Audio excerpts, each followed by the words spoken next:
lived her whole life believing she was just a poor peasant, until one day a royal proclamation changed everything. What did they discover about her past that could shake an entire kingdom?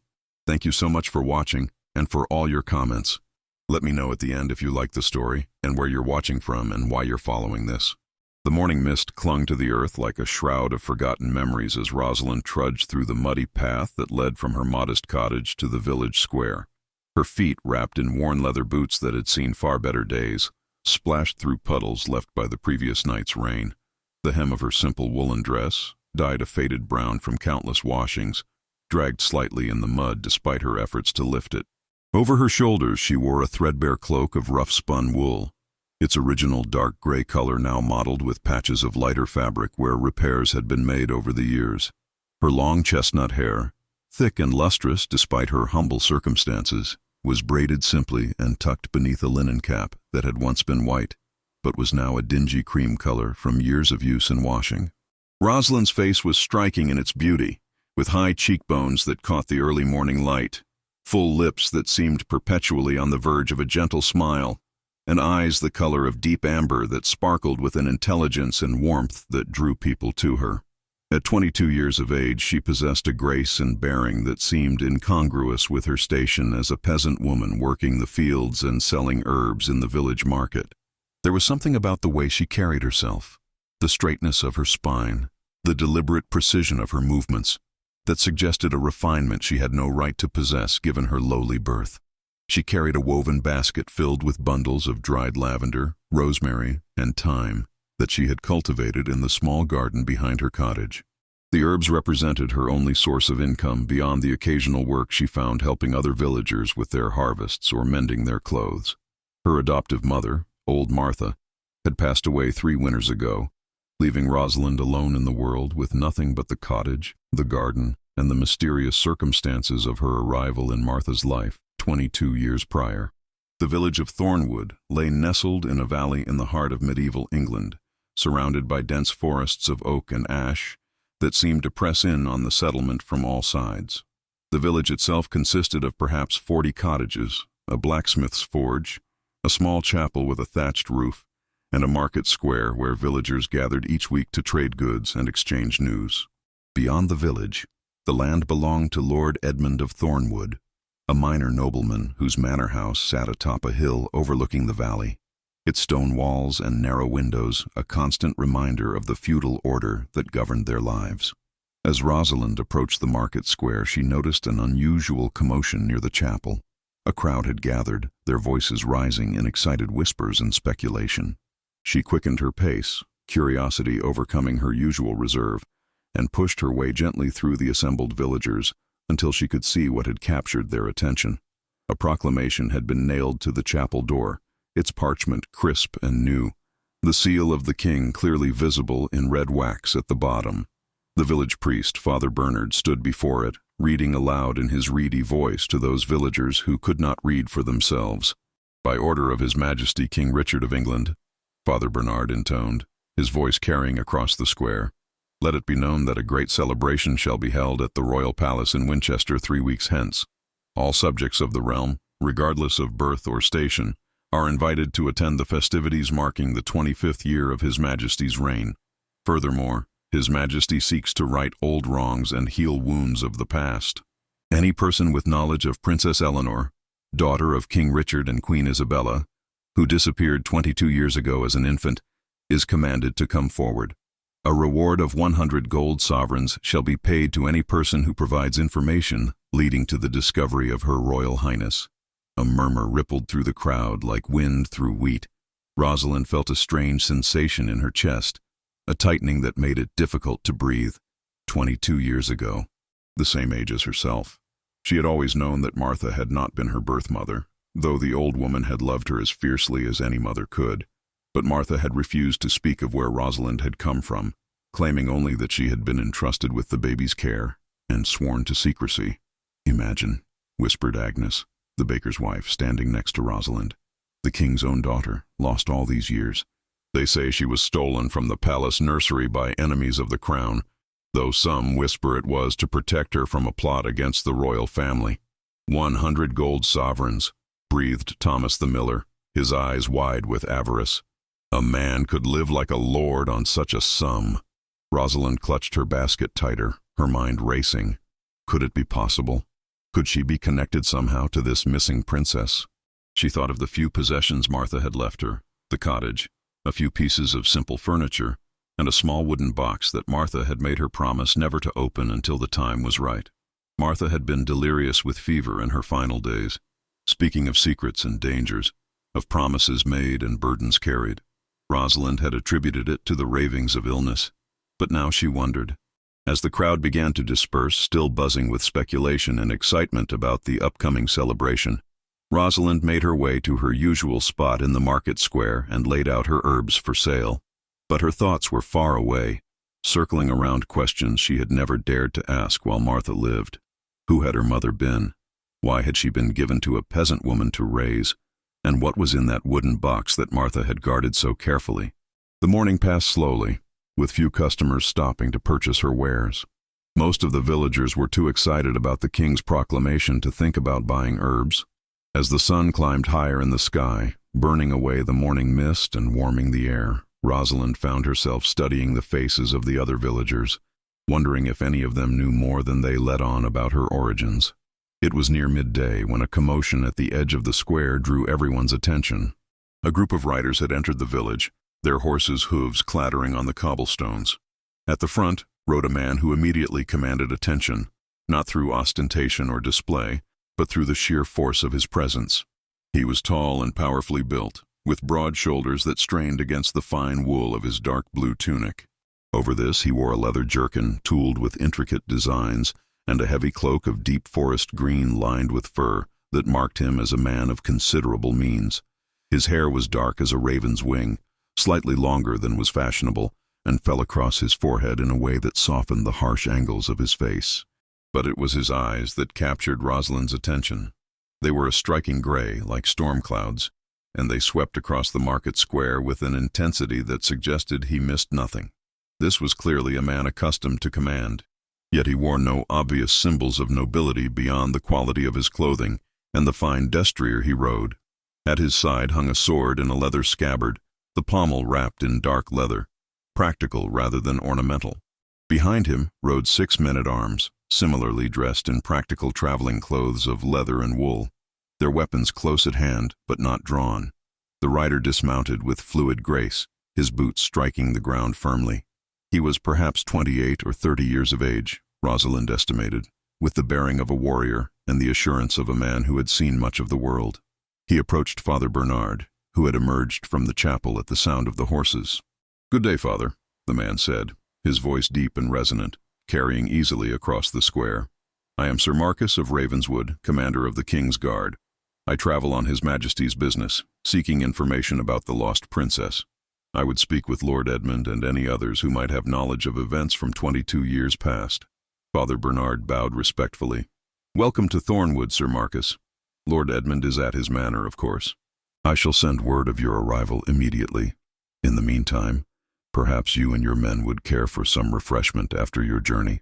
Sir Marcus inclined his head in thanks, but his eyes were already scanning the village, taking in every detail, and then, quite suddenly, his gaze landed on Rosalind. The world seemed to slow. Their eyes met across the square, and Rosalind felt a jolt of recognition, though she had never seen this man before in her life. There was something in the way he looked at her, a flicker of surprise or perhaps curiosity that crossed his handsome features. For a long moment, they simply stared at each other, and Rosalind felt heat rise to her cheeks. Sir Marcus broke the gaze first, turning back to Father Bernard, but Rosalind noticed that his eyes returned to her several times as he spoke with the priest. She busied herself with rearranging her herbs, her hands trembling slightly, trying to understand the strange reaction his presence had provoked in her. "You there?" a voice called out, and Rosalind looked up to find one of the men-at-arms addressing her. "My commander would purchase some of your rosemary if it's for sale." Rosalind glanced toward Sir Marcus, who was now standing beside his horse, ostensibly checking its saddle, but she could feel his attention on her. She selected the finest bundle of rosemary from her basket and approached, her heart beating faster than it should. "Here, sir," she said softly, holding out the herbs. "Fresh dried just this past week." Sir Marcus turned to face her fully, and up close he was even more imposing. He stood nearly a head taller than she, and the breadth of his shoulders blocked out the sun. But there was kindness in his gray eyes as he looked down at her, along with that same curious intensity she had noticed before. "Thank you," he said, taking the rosemary and pressing a silver coin into her palm. It was far more than the herbs were worth, and Rosalind started to protest, but he closed her fingers gently over the coin. "For your trouble," he said quietly, "and for the finest rosemary I've seen in many a village." His hand was warm and calloused, the hand of a man who knew weapons and hard work despite his rank. Rosalind felt a strange flutter in her stomach at the contact, and she withdrew her hand quickly, clutching the coin.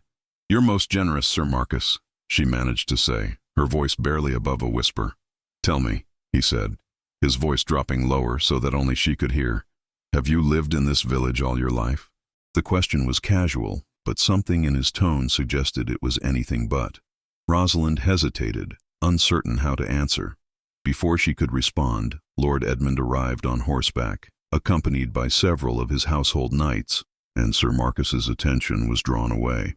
"Sir Marcus of Ravenswood," Lord Edmund called out, dismounting with considerably less grace than the younger man had shown. "Welcome to my lands. I received word of your coming from Winchester. Come, we have much to discuss." Sir Marcus bowed respectfully to the lord, but before he turned to follow, he looked back at Rosalind one more time. "Perhaps we shall speak again," he said, and there was something in his voice that sounded almost like a promise. As the nobleman and the knight rode away toward the manor house, followed by the men-at-arms, Rosalind stood in the market square, the silver coin heavy in her hand, her mind whirling with questions and possibilities. The other villagers were already gossiping about the arrival of the king's guard, speculating about what it might mean, whether the search for the lost princess would bring change to their quiet village. But Rosalind's thoughts were elsewhere. She was thinking about Sir Marcus's penetrating gray eyes, about the way he had looked at her as if trying to solve a puzzle. She was thinking about the king's proclamation, about Martha's deathbed ravings, about the wooden box hidden beneath the floorboards of her cottage, and she was thinking that perhaps, after 22 years of questions without answers, the time had finally come to discover the truth about who she really was. The afternoon sun hung low in the sky, casting long shadows across Rosalind's cottage as she hurried home from the market. Her mind had been in turmoil since Sir Marcus's arrival, and the silver coin he had given her seemed to burn in the pocket of her dress like a brand. She had sold nothing else for the remainder of the day, too distracted by thoughts of the mysterious night and the proclamation about the lost princess to properly engage with potential customers. The cottage stood at the edge of the village, a modest structure of timber and daub with a thatched roof that Rosalind maintained as best she could. Smoke curled from the chimney where she had left a small fire burning that morning, and the garden behind the house showed the careful tending she gave it despite the demands on her time. Martha had taught her well, not just about herbs and healing, but about maintaining a household with dignity, even in poverty. Rosalind pushed open the wooden door and stepped inside, setting her basket down on the rough-hewn table that occupied the center of the single main room. The cottage was simple but clean, with a sleeping alcove separated by a curtain, a stone hearth where she cooked and kept warm, and shelves lined with clay pots containing her dried herbs and remedies. A few pieces of furniture that had belonged to Martha completed the modest furnishings: a chair with a worn cushion, a small chest for clothing, and a narrow bed with a straw mattress. But it was none of these things that held Rosalind's attention now. Her gaze went immediately to the corner of the room, to the loose floorboard beneath which she had hidden Martha's mysterious wooden box. She had looked at it only once since Martha's death, turning it over in her hands, examining the simple brass clasp that held it shut. But she had not opened it, honoring Martha's final request that she wait until the time was right. Now, with Sir Marcus in the village asking questions about the lost princess, with the king's proclamation fresh in her mind, Rosalind felt with absolute certainty that the time had come. She knelt on the floor and pried up the loose board with trembling fingers. The box lay in the shallow space beneath, exactly as she had left it 3 years ago. It was made of dark wood, perhaps oak, and was no larger than a loaf of bread. Simple carvings adorned its surface, geometric patterns that had no obvious meaning to Rosalind's untrained eye. She lifted it out carefully and carried it to the table. where the afternoon light streaming through the small window would give her the best illumination. For a long moment, she simply sat there, staring at the box, her heart pounding so hard she could hear the blood rushing in her ears. Whatever was inside might change everything she knew about herself. Or it might be nothing, and she would remain Rosalind the herb seller, daughter of no one, with questions that would never be answered. Taking a deep breath, she reached out and unlatched the brass clasp. The lid opened with a soft creak, releasing the faint scent of aged wood and something else, something like lavender and rosewater that had long since faded. Inside, wrapped in a piece of silk cloth that had once been fine but was now yellowed with age, lay several objects. With shaking hands, Rosalind lifted out the first, a small silver rattle, tarnished but still bearing the unmistakable marks of skilled craftsmanship. Tiny bells hung from its handle, and when she shook it gently, they produced a soft, sweet chiming that seemed to echo in the quiet cottage. Beneath the rattle lay a baby's gown of the finest linen Rosalind had ever seen, embroidered with delicate stitching and thread that might once have been gold but was now a dull brown. The workmanship was exquisite, far beyond anything a peasant woman could afford or even see in her lifetime. Rosalind held it up to the light, marveling at the tiny stitches that formed patterns of roses and vines along the hem and sleeves. But it was the third item that made Rosalind's breath catch in her throat. Wrapped in another piece of silk, she found a ring. It was clearly a woman's ring, sized for a delicate hand, and set with a sapphire the color of a summer sky. The band was gold, and engraved on the inside were words in Latin that Rosalind could not read, though she recognized the script from seeing similar writing in Father Bernard's prayer books. And finally, at the very bottom of the box, lay a folded piece of parchment, sealed with wax that had cracked with age. Rosalind lifted it out with reverence, noting that the seal, though broken, bore what appeared to be a royal crest. Her hands trembled as she unfolded the parchment, revealing writing in a careful, educated hand. The letter was dated 22 years ago, and it began, "To the faithful servant who carries this burden, know that you perform the greatest service to the crown and to the innocent life entrusted to your care." Rosalind's eyes devoured the words, her mind struggling to comprehend what she was reading. The letter spoke of danger at court, of plots against the royal family, of a trusted servant who had been given the task of spiriting away the infant Princess Eleanor to protect her from those who would use her as a pawn in their schemes for power. The writer commanded this servant to raise the child as her own, to tell no one of her true identity, and to wait for a sign that it was safe to reveal the truth. The child's mother, Queen Isabella, gave her life to protect her daughter, the letter continued. The queen knew she was dying and made me swear that Eleanor would be kept safe until such time as the threats against her life were eliminated. Let this ring, which belonged to Her Majesty, serve as proof of the child's identity, should that day ever come. The sapphire was a gift from King Richard on their wedding day, and the inscription reads, "Amor vincit omnia," love conquers all. The letter was signed with a name that made Rosalind gasp, Lord Chancellor William, faithful servant to their majesties. Rosalind sat back in her chair, the letter falling from her nerveless fingers. The implications were staggering, impossible to fully grasp. If this letter was genuine, if these objects were truly what they appeared to be, then she was not Rosalind the peasant, Rosalind the herb seller, Rosalind the orphan. She was Princess Eleanor, daughter of King Richard, heir to the throne of England. But even as the thought formed, doubt crept in.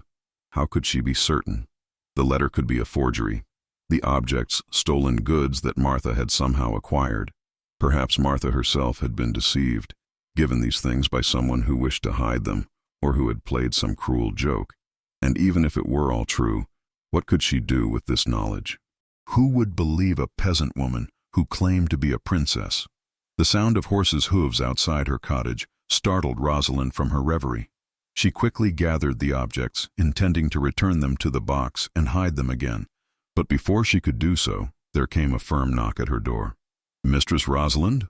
called a voice she recognized as belonging to one of Lord Edmund's servants. "Lord Edmund requests your presence at the manor house immediately. Please come at once." Rosalind's heart raced. Why would Lord Edmund summon her? She had never been to the manor house in her life, had never had any dealings with the nobleman beyond paying her taxes each quarter day. Could this somehow be connected to Sir Marcus's arrival? To the search for the lost princess? "One moment," she called back, her voice surprisingly steady despite her inner turmoil. She hastily wrapped the objects back in their silk cloths and placed them in the box, which she hid beneath her mattress rather than returning it to the floor.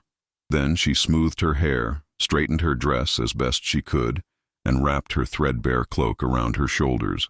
When she opened the door, she found not just Lord Edmund's servant, but two of his household guards as well, armed with swords and wearing leather armor. The servant, a thin man named Peter, whom she had seen in the village on occasion, looked apologetic. "Forgive the escort, Mistress Rosalind," he said quietly. "Lord Edmund was most insistent that you come immediately, and he sent the guards to ensure your safe passage to the manor." Safe passage from her cottage to the manor house less than a mile away. The implication was clear. She was not being invited. She was being summoned, and she had no choice but to comply. Rosalind nodded, her mind racing with possibilities and fears, and followed the servant toward the waiting horses. They provided her with a mare to ride, a courtesy she had not expected, and the journey to the manor house took only a quarter of an hour. As they approached, Rosalind took in the imposing stone structure that loomed above the village. It was not a grand castle like those she had heard tales of, but it was substantial nonetheless, with thick walls, narrow windows, and a square tower that rose 3 stories above the main hall. The guards led her through a heavy wooden gate into a courtyard where several horses were tethered, including the fine destrier she recognized as belonging to Sir Marcus. Her stomach tightened with nervousness and something else, an anticipation she could not quite name at the prospect of seeing the night again. Inside the manor house, she was taken through a great hall with a high ceiling supported by massive wooden beams. Tapestries hung on the stone walls, depicting hunting scenes and battles, and a large fireplace at one end radiated warmth throughout the space. A long table occupied the center of the hall, and seated at it were Lord Edmund, Sir Marcus, and several other men she did not recognize, all dressed in the fine clothing of nobility or high station. They all turned to look at her as she entered, and Rosalind felt acutely conscious of her shabby dress, her worn cloak, the mud still clinging to the hem of her skirt from her morning walk to market. She lifted her chin, however, refusing to be cowed by their scrutiny, and met their gazes with as much dignity as she could muster. Lord Edmund, a portly man with thinning hair and a florid complexion, rose from his seat. "Ah, Rosalind, thank you for coming so promptly. Please come closer. We have some questions for you." Sir Marcus stood as well, his gray eyes fixed on her with that same intense scrutiny she had noticed in the market square. In the firelight, his features seemed even more striking. The strong line of his jaw, the slight scar that ran along his left cheekbone, the intelligence and determination that radiated from him like heat from the flames. "Questions, my lord?" Rosalind asked, her voice steady despite the fear coiling in her stomach. "I am but a simple herb seller. I cannot imagine what interest I could be to you or to these distinguished gentlemen." One of the men she did not recognize, an elderly gentleman with a carefully trimmed white beard and sharp blue eyes, leaned forward. He wore robes of fine burgundy wool trimmed with fur, and a heavy gold chain around his neck marked him as a man of considerable importance. "You are called Rosalind, yes?" the old man asked, his voice surprisingly strong for his apparent age. "And you were raised by a woman named Martha, who died some 3 years past?" "That is correct, sir," Rosalind replied, her mind working frantically to understand where this interrogation was leading. "And do you know anything of your birth? Of who your true parents were?" the old man pressed. Rosalind hesitated. How much should she reveal? The objects hidden in her cottage seemed to burn in her mind's eye, but she had no proof of their authenticity, no way to know if revealing them would help or harm her cause. And what was her cause exactly? She had not yet decided what to do with the knowledge the letter had given her. "Martha told me little of my origins," she said carefully. "She said only that I was entrusted to her care as an infant, and that she was sworn to raise me as her own. She never spoke of who my birth parents were or why I was given to her." Sir Marcus circled around the table, moving closer to her, and Rosalind had to resist the urge to step back. Up close, she could see the fine embroidery on his tunic, smell the scent of leather and horse and something else, something like pine and winter air that seemed to cling to him. "Do you remember nothing of your early childhood?" he asked, his voice gentler than it had been when he spoke to Lord Edmund. "No memories, however vague, of another life before Martha?" Rosalind met his eyes. those stormy gray depths that seemed to see straight through her. I remember only Martha, Sir Marcus. She was the only mother I ever knew. If there was a life before her, I have no memory of it. The old man in the burgundy robes exchanged a glance with Sir Marcus, and something passed between them, some silent communication that Rosalind could not interpret. Then the old man stood, his joints creaking audibly, and approached her. "I am Lord Chancellor William," he said, and Rosalind felt the blood drain from her face, the same name that had been signed on the letter in the box. "I served King Richard for many years, and I was a close advisor to Queen Isabella before her untimely death. I have spent the last 22 years searching for someone, a lost child who was taken from the palace for her own protection." He paused, studying her face with an intensity that made her feel as though he was cataloging every feature, every line, every shadow. "You bear a striking resemblance to Queen Isabella," he said finally. "The same eyes, the same bone structure." When Sir Marcus described the young woman he had seen in the village square, I knew I had to see you for myself. Rosalind's heart was pounding so hard now that she felt dizzy. "My lord, I do not understand. What are you suggesting?" But before the Lord Chancellor could answer, the door to the great hall burst open, and a figure in dark robes strode in, flanked by armed men. Lord Edmund started to rise in protest, but the newcomer waved him back to his seat with an imperious gesture.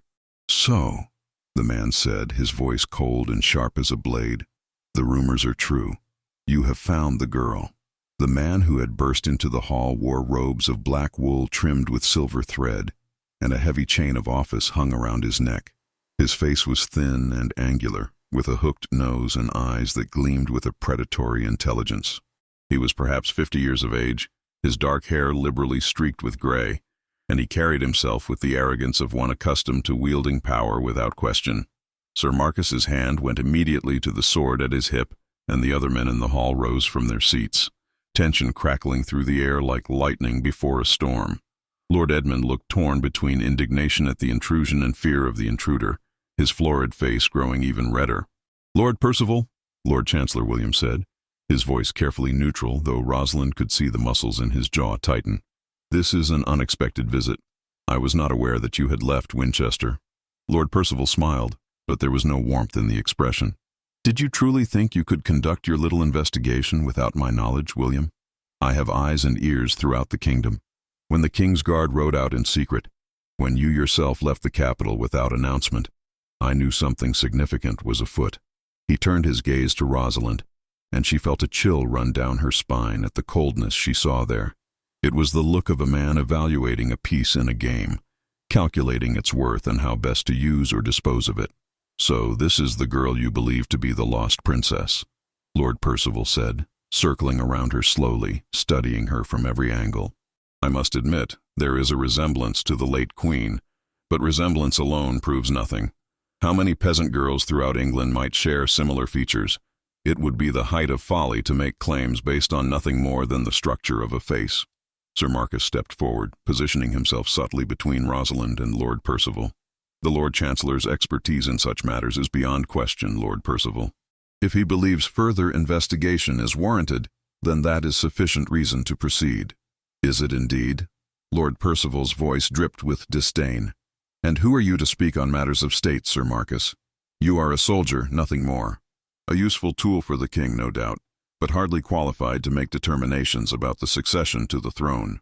"The succession is not in question," Lord Chancellor William interjected firmly. "King Richard has ruled for 25 years and shows no signs of failing health. This investigation concerns only the location of his lost daughter, that he might be reunited with her before he grows too old to know the joy of such a reunion." Lord Percival laughed, a harsh sound that echoed off the stone walls. "How touching. But let us speak plainly, William. If this girl is truly Princess Eleanor, she becomes the king's heir. There are many at court who have spent years positioning themselves for power, making alliances, planning for the future. The sudden appearance of a legitimate heir would upset all those careful plans. Then those who made such plans did so foolishly," Sir Marcus said, his voice hard as steel. "The king's daughter, if she lives, has every right to her birthright. Any who would oppose that right are traitors to the crown." The armed men who had accompanied Lord Percival shifted, their hands moving toward their weapons. The guards loyal to Lord Edmund and those who had ridden with Sir Marcus did likewise. Rosalind found herself at the center of a confrontation that could turn violent at any moment, and she struggled to understand how her simple life had transformed so completely in the space of a single day. "Please," she said, her voice cutting through the tension. "My lords, I am just a peasant woman who sells herbs in the market. I know nothing of courts or politics or succession. Whatever you believe about my origins, I have no desire to upset anyone's plans or cause conflict." Lord Percival turned to her, and his expression softened slightly, though his eyes remained calculating. "Spoken with admirable humility, my dear. But you must understand, if you are indeed the princess, your desires are irrelevant. Your very existence is a political reality that others must navigate. The question is not whether you wish to cause conflict, but whether those who would use you for their own purposes will be allowed to do so." "And you count yourself among those who would use her?" Sir Marcus demanded, his hand still on his sword hilt. "I count myself among those who serve the realm," Lord Percival replied smoothly. "And the realm requires stability, not chaos born of false hope and dubious claims. I propose that this girl be brought before the king, along with whatever evidence exists of her supposed identity. Let His Majesty himself determine the truth of the matter, in full view of the court and council. If she is his daughter, he will know her. If she is not, then this farce can end before it causes harm." Lord Chancellor William stroked his white beard thoughtfully. "For once, Percival, we find ourselves in agreement. The girl should indeed be brought before the king, but not as a prisoner or a curiosity to be displayed. If she is the princess, she deserves to be treated with the respect due her station from this moment forward." "And if I refuse to go?" Rosalind asked quietly. "If I choose to remain here, in the only home I have ever known?" All eyes turned to her, and she saw surprise on several faces, as if the thought that she might have a choice in the matter had not occurred to them. Sir Marcus looked at her with what might have been respect, while Lord Percival's expression hardened. "You have no choice," Lord Percival said bluntly. "The king has commanded that any person with knowledge of the princess come forward. You are that person, whether you will it or not. You will come to Winchester, willingly or otherwise." "She will come willingly," Lord Chancellor William said firmly, "because she is curious about her origins, as any person would be, and because she understands that running from the truth serves no one, least of all herself." The old man's eyes met Rosalind's, and she saw kindness there, and understanding, but also an implacable determination. He was right, she realized. She could not hide from this, could not pretend that the objects in Martha's box did not exist, that the letter had not been written, that she did not bear an uncanny resemblance to a dead queen she had never known. "I will go," she said, her voice stronger than she felt. "But I have conditions." Lord Percival's eyebrows rose in apparent amusement. "A peasant girl makes conditions to her betters? This should be entertaining." Rosalind ignored him, keeping her gaze fixed on Lord Chancellor William. "I must be allowed to return to my cottage before we depart. There are things there that may be relevant to your investigation, things that belong to Martha, and I will not leave them unprotected." She thought of the box, of the precious objects it contained. If she was to present herself to the king, she would need that evidence. But more than that, she would not leave her only connection to Martha at the mercy of whoever might ransack her cottage in her absence. "That seems reasonable," Lord Chancellor William said. "Sir Marcus, would you be so kind as to escort Mistress Rosalind to her home and ensure she has time to gather what she needs? We can depart for Winchester at first light tomorrow." Sir Marcus bowed. "It would be my honor, Lord Chancellor." Lord Percival's lips thinned. "I will send 2 of my own men with them, to ensure that nothing of importance is lost or hidden." "You trust me so little, Percival?" Sir Marcus asked, his voice dangerously soft. "I trust no one where matters of such importance are concerned," Lord Percival replied. "Surely you can understand that, Sir Marcus. After all, you serve the king directly, and I have no doubt your loyalty to him is absolute. But in matters of succession, even the most loyal servant may find his judgment clouded by sentiment." The 2 men stared at each other for a long moment, and Rosalind sensed a history between them, some past conflict or disagreement that colored their current interaction. Finally, Sir Marcus nodded curtly. "Very well. Let your men accompany us, if you feel it necessary. But they will remain outside the cottage while Mistress Rosalind gathers her belongings. She deserves some measure of privacy, regardless of what you may think of her station." Within the hour, Rosalind found herself riding back to her cottage on the same mare she had been given earlier, with Sir Marcus on one side and 2 of Lord Percival's men on the other. The sun was setting, painting the sky in shades of orange and gold, and long shadows stretched across the fields and forests surrounding the village. Sir Marcus rode close enough that they could speak without being overheard by their escorts, though he kept his voice low. "You handled yourself well back there," he said. "Most people confronted by Lord Percival tend to either cower or lose their temper. You did neither. I have found that maintaining one's composure is often the best defense against bullies," Rosalind replied. "Whether they wear fine robes or rough cloth makes little difference." A smile tugged at the corner of Sir Marcus's mouth, spoken like someone who has faced her share of adversity. "Tell me, and you need not answer if you prefer not to, but do you truly have no memory of your early childhood? Nothing that might suggest you came from circumstances different than those in which Martha raised you?" Rosalind considered her answer carefully. There was something about Sir Marcus that inspired trust, a directness and honesty in the way he spoke that suggested he would value the truth over flattery or evasion. And yet she barely knew him, and the stakes were higher than she could fully comprehend. "I have dreams sometimes," she said finally. "Fragments of images that feel like memories but are too vague to grasp fully. A woman's voice singing, though I cannot remember the words or the melody. The scent of roses, stronger than any I have smelled in Martha's garden. A sense of warmth and safety that I have not felt since Martha died. But these could be nothing more than the imaginings of a lonely child who wished for something beyond the life she knew." Sir Marcus nodded thoughtfully. "Or they could be genuine memories, surfacing in the only way they can after so many years. The mind of a child is resilient but also fragile. It would not be unusual for traumatic separation to cause gaps in memory." They rode in silence for a few moments, the only sounds the clip-clop of the horses' hooves and the calls of birds settling in for the night. Then Sir Marcus spoke again, his voice even lower than before. "I should tell you something, Rosalind. Lord Chancellor William is not the only one who has been searching for the lost princess all these years. There are others at court, powerful nobles who have their own reasons for wanting to find her or ensure she is never found. Lord Percival is the most prominent among them. He serves as the king's chief administrator, and he has amassed considerable power during the years of the princess's absence. The return of a legitimate heir would threaten everything he has built." "Are you saying he would harm me?" Rosalind asked, feeling a chill despite the warmth of the evening. "I am saying you must be cautious," Sir Marcus replied. "Trust no one at court until you are certain of their intentions, and even then, trust sparingly. The world you are entering is nothing like the village you have known.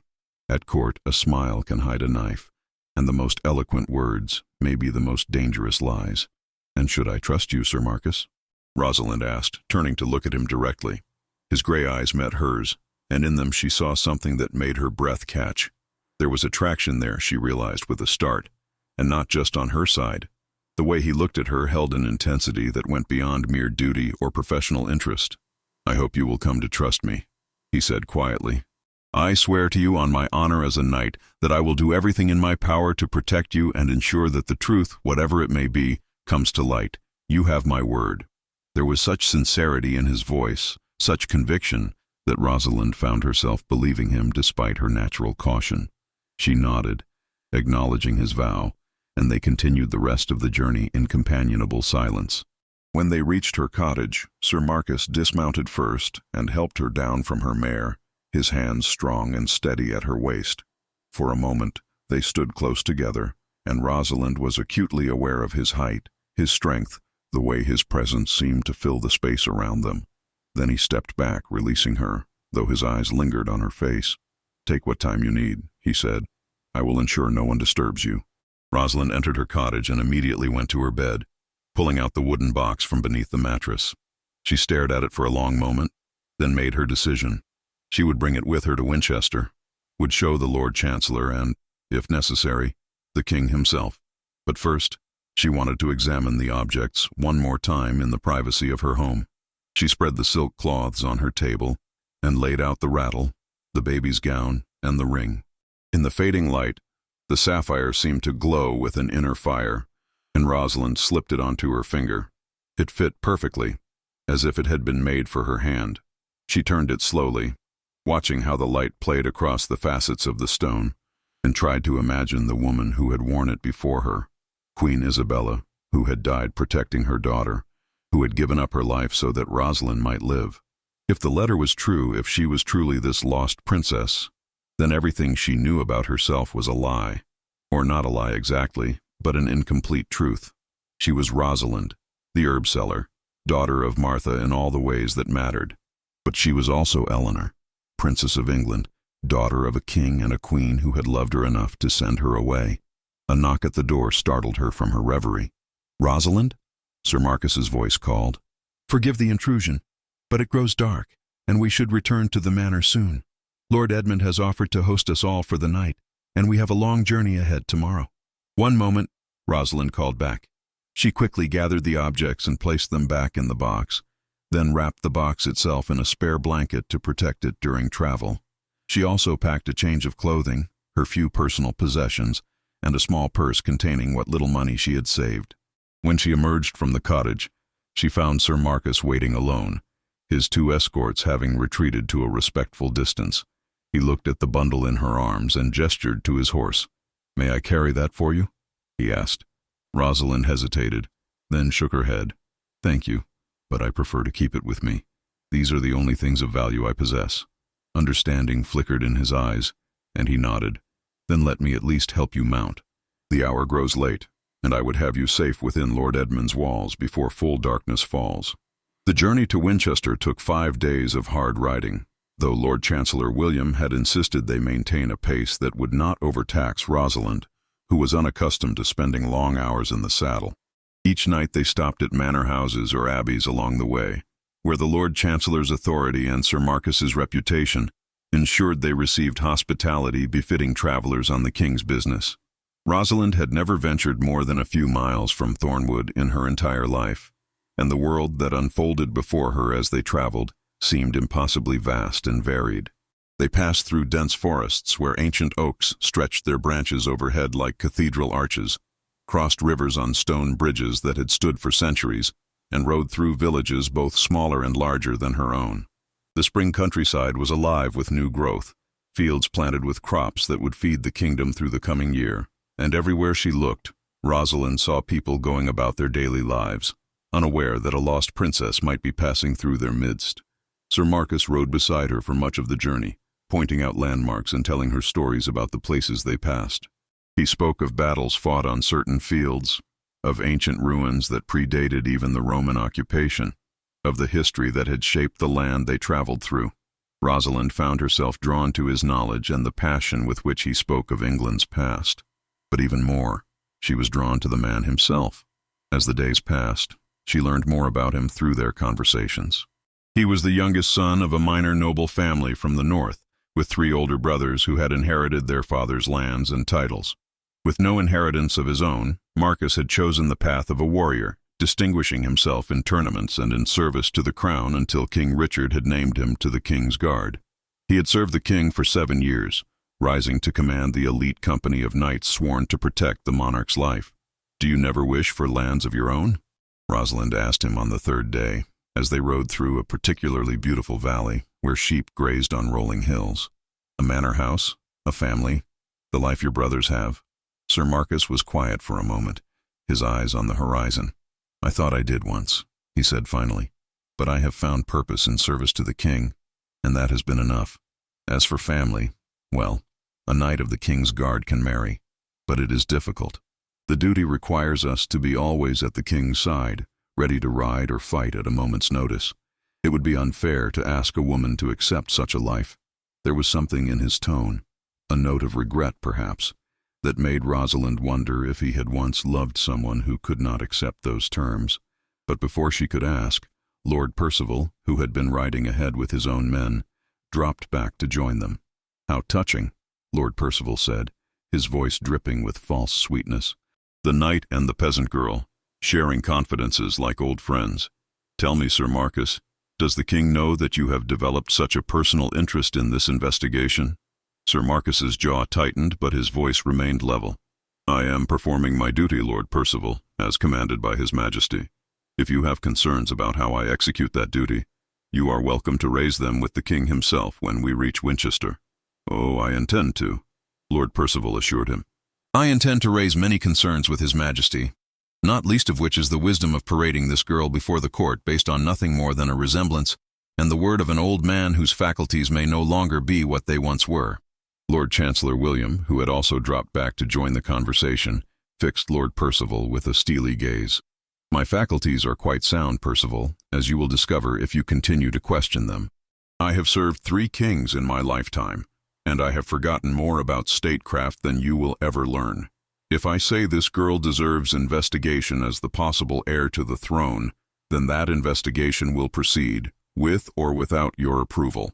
The tension between the 2 older men was palpable, and Rosalind sensed that their conflict ran deeper than disagreement over her identity. These were men who had spent years in the treacherous waters of court politics, who had learned to navigate shifting alliances and competing ambitions. She was merely the latest piece on a game board whose rules she did not yet understand. "Forgive me, my lords," she interjected, "but I am curious about something. You speak of presenting me to the king, but what exactly will that entail? Am I to simply appear before him and hope he recognizes me?" Surely after 22 years, even a father would struggle to know his infant daughter in a grown woman. Lord Chancellor William smiled, the first genuine warmth she had seen from him since they met. "An astute question, my dear.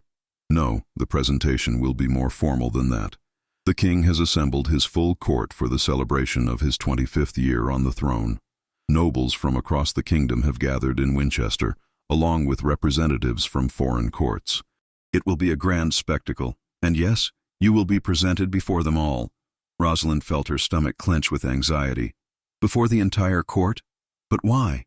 If the goal is simply to determine my identity, surely a private meeting with the king would suffice." "Politics, my dear," Lord Percival said with a thin smile. "Everything at court is politics. If you are to be acknowledged as the princess, it must be done publicly, with witnesses, so that no one can later claim deception or fraud. And if you are found to be an impostor, well, that too must be demonstrated publicly, to prevent rumors and false hope from destabilizing the realm." "You speak as though you have already determined she is an impostor," Sir Marcus observed coldly. "I speak as a realist," Lord Percival countered. "The likelihood that this girl is the true princess is vanishingly small. Far more probable that she is simply an unfortunate peasant who happens to resemble the late queen, or perhaps even a clever fraud who saw an opportunity to claim a reward and took it." "I want no reward," Rosalind said firmly. "I did not ask for any of this. If I could return to my cottage and my herbs and forget this entire affair, I would do so gladly." Lord Chancellor William reached over and patted her hand gently. "I know, child, but we rarely get to choose the path our lives take. We can only walk the path set before us with as much grace and courage as we can muster. And I have seen enough to believe that you possess both grace and courage in abundance." That night, they stayed at an abbey whose abbot was an old friend of the Lord Chancellor. After a simple meal in the refectory, Rosalind was shown to a small but clean cell where she would sleep. She had just finished washing her face in the basin provided when there came a soft knock at her door. Opening it, she found Sir Marcus standing in the corridor, the flickering light from the wall torches casting shadows across his face. He looked uncertain, almost boyish, despite his imposing physical presence. "Forgive the intrusion," he said quietly. "I wanted to make sure you were comfortable, and to speak with you privately if you are willing." Rosalind stepped aside to let him enter, though propriety dictated she should not receive a man alone in her chamber, even one as honorable as Sir Marcus. But propriety seemed like a distant concern compared to the upheaval her life had undergone in recent days. Sir Marcus closed the door but remained near it, maintaining a respectful distance. "I wanted to apologize for Lord Percival's behavior," he began. "He has no right to speak to you with such disrespect regardless of your birth." "He speaks only what many must be thinking," Rosalind replied, sitting on the narrow bed. "I am a peasant girl making an extraordinary claim. Of course there will be skepticism." "You have made no claim," Sir Marcus pointed out. "We found you. You would have lived your entire life in ignorance of this possibility if we had not come to Thornwood. That alone speaks to your character." Rosalind looked down at her hands, which were clasped in her lap. She had been wrestling with the decision for days now, and the time had come to make it. "Sir Marcus, I have something I must show you. Something I should perhaps have revealed sooner, but I was afraid." She reached under her pillow and pulled out the wooden box, setting it on the bed between them. Sir Marcus moved closer, his eyes fixed on the simple container with sudden intensity. "This belonged to Martha," Rosalind explained. "She made me promise never to open it until the time was right. I opened it the day you arrived in Thornwood, after hearing the king's proclamation about the lost princess." With trembling fingers, she opened the box and removed the objects one by one, laying them on the rough woolen blanket. The silver rattle, the embroidered baby's gown, and finally, the ring with its brilliant sapphire. Sir Marcus inhaled sharply when he saw the ring, and his hand reached out as if to touch it before he caught himself. "May I?" he asked, and at Rosalind's nod, he picked up the ring, holding it up to the torchlight. "Dear God," he whispered, "I have seen this ring before, or one very like it. There is a portrait of Queen Isabella in the palace, painted shortly after her marriage to the king.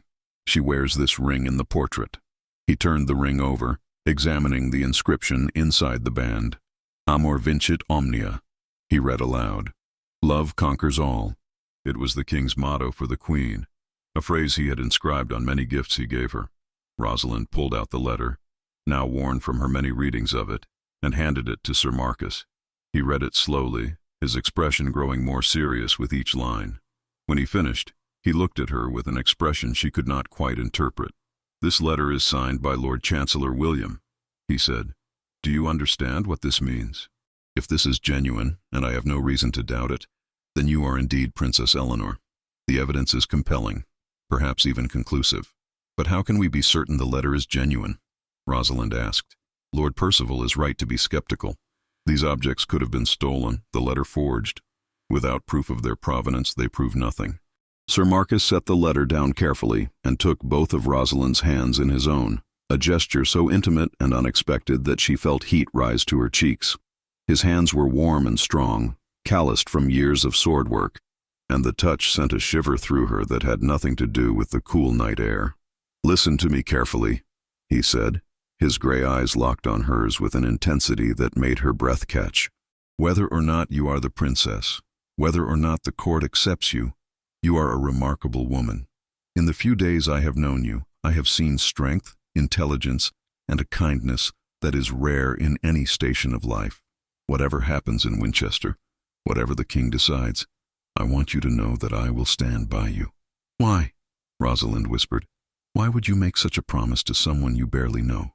Sir Marcus was silent for a long moment, and something shifted in his expression, a vulnerability she had not seen before. "Because from the moment I saw you in that market square, I felt something I have never felt before. A connection, a recognition that went beyond mere duty or investigation. I told myself it was foolish, that I was imagining things, but the feeling has only grown stronger with each day we have spent together." He released her hands and stood abruptly, as if suddenly aware that he had said too much. "Forgive me. I should not have spoken so freely. You have enough to worry about without my adding to your burdens. I will leave you to rest." But as he turned toward the door, Rosalind stood and caught his arm. "Marcus," she said, using his given name for the first time, without the honorific. "I feel it too. This connection between us. I do not understand it, and I do not know if it is wise to acknowledge it, but I cannot deny it exists." They stood there in the flickering torchlight, the wooden box with its precious contents forgotten on the bed behind them. The world narrowed to just the two of them and the undeniable pull that drew them together. Slowly, carefully, Sir Marcus raised his hand and touched her cheek, his fingers gentle as they traced the line of her jaw. "If you are the princess," he said softly, "there will be those who say I should not speak to you this way, that the gulf between a knight and a royal heir is too great to bridge. And if you are not the princess, there will be those who say I am a fool for caring what happens to a peasant girl. But I find, Rosalind, that I do not care what others say. I care only about you." Rosalind's heart was pounding so hard she was certain he must be able to hear it. She had never been courted, had never felt the touch of a man's hand on her skin, except in the most innocent and casual of ways. But there was nothing casual about the way Marcus touched her now, nothing innocent about the desire she saw in his eyes. "We should be careful," she managed to say, though her voice was barely above a whisper, "until we know the truth about my identity, until the king has made his determination. We should not complicate matters further." Marcus nodded slowly, though reluctance was written clearly across his features. His hand dropped from her face and he stepped back, creating a more appropriate distance between them. The loss of his touch left Rosalind feeling strangely bereft, as though something precious had been taken away before she had fully appreciated its value. "You are wise beyond your years," he said, a sad smile touching his lips. "And you are right, of course. We must be prudent, must think of how our actions might be perceived by others. But know this, Rosalind, whatever the king decides, whatever title you bear or do not bear, my regard for you will not change." After he left, Rosalind lay awake for hours, staring at the rough wooden beams of the ceiling, her mind churning with thoughts of Marcus, of the king, of the life that might await her in Winchester. The ring lay on the small table beside her bed, the sapphire catching what little moonlight filtered through the narrow window. She had tried wearing it again after Marcus left, and once more it had fit her finger perfectly, as if it had been made for her hand alone. Sleep, when it finally came, brought dreams of a woman's face she did not recognize, but somehow knew. A beautiful woman with kind eyes and a sad smile, who sang a lullaby in a voice like honey in summer rain. When Rosalind woke in the gray light before dawn, her cheeks were wet with tears she did not remember shedding. The final day of their journey began under overcast skies that threatened rain but never quite delivered. As they crested a hill in the early afternoon, Lord Chancellor William called for them to halt and gestured ahead with a sweep of his arm. "Winchester," he announced, "the ancient capital of England, and your destination." Rosalind's breath caught at the sight before her. The city sprawled across the landscape, far larger than anything she could have imagined. Stone walls surrounded it, punctuated by massive gates and towers that spoke of both wealth and military might. Within those walls, she could see hundreds of buildings, houses with thatched roofs and others with tiles, churches with tall spires reaching toward the heavens, and dominating it all, the royal palace itself. The palace was a magnificent structure of gray stone, with multiple towers and battlements, flags flying from every pinnacle in colors that were bright even against the dull sky. Windows glinted like jewels set into the stone, and Rosalind could see guards patrolling the walls, tiny figures from this distance but no doubt imposing up close. "It is overwhelming, is it not?" Marcus said quietly, riding up beside her. "I remember my first sight of Winchester. I was 15 years old, come to serve as a squire to one of the king's knights. I thought I had never seen anything so grand, so impossible, and yet you grow accustomed to it in time."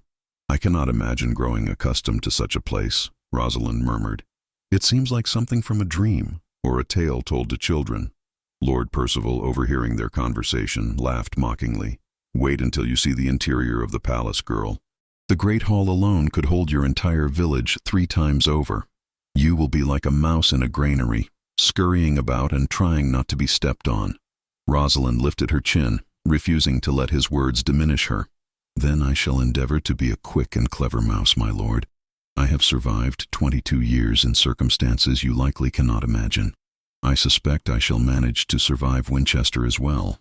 Lord Chancellor William chuckled at her retort, and even some of Lord Percival's own men seemed to hide smiles behind their hands.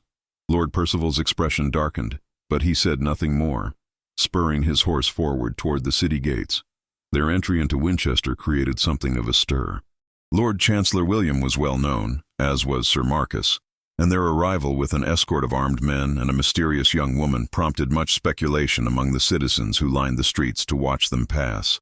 Rosalind heard whispers as they rode by, saw people pointing and conferring with their neighbors, trying to guess who she might be and why she warranted such an escort. The streets of Winchester were unlike anything in Rosalind's experience. They were paved with cobblestones rather than dirt, and they bustled with activity even in the late afternoon. Merchants called out their wares from shops and stalls, offering everything from fine fabrics to exotic spices, from intricate jewelry to weapons of war. Well-dressed nobles on horseback navigated the same streets as common laborers pushing handcarts, and the air was filled with a cacophony of sounds. Horses whinnying, people shouting, church bells ringing the hour, the clang of a blacksmith's hammer on an anvil. The smells were equally overwhelming. The savory aroma of roasting meat from a cookshop, the less pleasant odor of the refuse that collected in the gutters, the perfume of flowers from a vendor's cart, the earthy scent of horses and leather and human sweat. It was all too much, too intense. and Rosalind felt her head beginning to spin from the assault on her senses. Marcus, riding close beside her, seemed to sense her distress. "Breathe slowly," he advised in a low voice. "Do not try to take it all in at once. Focus on your horse, on the rhythm of its gait. The rest will fade to background noise." She followed his advice, fixing her attention on the steady clip-clop of her mare's hooves on the cobblestones, and gradually the chaos around her became more manageable. By the time they reached the palace gates, she had regained her composure, and she was able to sit tall in her saddle as they passed through the massive wooden doors reinforced with iron. The palace courtyard was vast, paved with smooth stone, and surrounded on all sides by the towering walls of the palace itself. Servants and guards moved about with purposeful efficiency, and the sound of their party's arrival brought several officials hurrying from various doorways to greet Lord Chancellor William. "My Lord Chancellor," said a thin man in elaborate robes of burgundy and gold, bowing deeply, "we received word of your return just this morning. His Majesty has been most eager for news of your investigation. Is this the young woman you believe to be the princess?" All eyes turned to Rosalind, and she felt the weight of their scrutiny like a physical pressure. She dismounted with as much grace as she could muster, grateful when Marcus appeared at her side to steady her, his hand at her elbow a reassuring presence. "This is Mistress Rosalind," Lord Chancellor William said carefully. "And yes, I believe she warrants the king's attention. But such determinations are not mine to make alone. His Majesty must see her for himself and draw his own conclusions." The thin man's eyes raked over Rosalind, taking in every detail of her appearance from her travel-worn cloak to her simple leather boots. She saw doubt in his expression, perhaps even disdain, and she realized that to these people, she looked exactly like what she was, a peasant girl who had no business being in a royal palace. "The king is currently in council with several of his lords," the thin man said. "However, I shall inform him of your arrival as soon as the council concludes. In the meantime, perhaps Mistress Rosalind would like to refresh herself after her long journey. We have prepared chambers for her in the West Tower." "That would be most appreciated," Lord Chancellor William said. "Sir Marcus, would you be so kind as to escort Mistress Rosalind to her chambers? I must speak with the King's secretary about the arrangements for tomorrow's presentation." Marcus bowed. "Of course, my Lord Chancellor." As they crossed the courtyard toward one of the palace's many entrances, Rosalind clutched the bundled box containing her precious evidence tightly to her chest. She was acutely aware of the stares following them, of the whispers that spread like ripples in a pond as word of her arrival circulated among the palace staff. The interior of the palace was even more overwhelming than the city had been. The corridors were wide and tall, with vaulted ceilings painted with elaborate designs of vines and flowers and mythical beasts. Tapestries depicting great battles and royal genealogies hung on the walls, and rushes mixed with sweet-smelling herbs covered the stone floors. Servants in livery hurried past on various errands, and well-dressed courtiers strolled in groups, their voices echoing off the stone walls as they engaged in what sounded like important conversations. Marcus led her through this maze with the confidence of someone who knew every twist and turn, acknowledging the greetings of those they passed but not stopping to engage in conversation. Finally, they reached a spiral staircase in one of the towers, and Marcus gestured for her to precede him up the stairs. The chamber they reached after climbing 3 flights was small but far more luxurious than anything Rosalind had ever experienced. A proper bed with a feather mattress dominated one wall, covered with blankets of fine wool and fur. A table and chairs sat near the window, which looked out over the city beyond the palace walls. A carved wooden chest stood ready to hold clothing, and a basin of fresh water waited on a stand, along with clean linen towels and a cake of soap that smelled of lavender. But it was the fireplace that caught Rosalind's attention. A proper stone fireplace, already laid with wood and ready to be lit. A luxury she had never known in her simple cottage where she made do with a central hearth. "I know it is not what you are accustomed to," Marcus said, misinterpreting her awed silence. "The royal apartments are far grander, but these chambers are reserved for honored guests, and they should provide you with privacy and comfort during your stay." Rosalind turned to him, tears stinging her eyes. "Marcus, this is far grander than anything I have ever known. In my cottage I had one room, a dirt floor, and a thatched roof that leaked when it rained. This chamber alone is larger than my entire home, and more beautiful than I could have imagined." Understanding dawned in his eyes, followed by something that might have been anger, though not directed at her. "Forgive me," he said quietly. "I have lived in palaces and manor houses for so long that I forgot what life is like for those without such privilege. You humble me, Rosalind, with your grace in the face of all this strangeness." He moved to the fireplace and struck flint to tinder, coaxing flames to life with practiced ease. Soon a cheerful fire crackled in the hearth, warming the chamber and filling it with dancing light. When he turned back to her, his expression was serious. "I must tell you something," he said. "The presentation before the king will take place tomorrow evening, during the grand feast that marks the height of the celebration. You will be brought before the entire court, and Lord Chancellor William will present the evidence of your possible identity. The king will examine you, ask you questions, and ultimately make a determination about whether you are his daughter." Rosalind sank into one of the chairs, her legs suddenly weak. "Tomorrow? So soon?" "The king wishes this matter settled quickly," Marcus explained. "The longer it drags out, the more speculation and rumor will spread. Better to address it directly and decisively. But I want you to be prepared for what you will face. The court is not kind to those it perceives as frauds or social climbers. If they believe you are attempting to deceive the king, they will be merciless in their judgment." "And if they believe I truly am the princess?" Rosalind asked. "What then?" Marcus was quiet for a moment, his gaze fixed on the fire. "Then everything changes," he said finally. "For you, for the kingdom, and for everyone who has spent the last 22 years believing the succession would fall to the king's nearest relatives when he dies. Princess Eleanor's return would upend the careful alliances and plans of every noble family in England." "Including Lord Percival's plans, I assume," Rosalind said. "Especially Lord Percival's," Marcus confirmed. "He has positioned himself as the most powerful man in the kingdom after the king himself. He controls much of the administration, has the loyalty of many lords, and has been working to ensure that when the king dies, the succession goes to someone he can control. The return of the legitimate heir threatens all of that." Rosalind stood and walked to the window, looking out over the sprawling city below. Somewhere in those streets were thousands of people living their lives, unaware that their futures might be shaped by what happened in this palace tomorrow night. The weight of responsibility settled on her shoulders like a physical burden. "Marcus," she said quietly, "what if I do not want this? What if I would rather return to my cottage, to my simple life, and let the nobles play their political games without me?"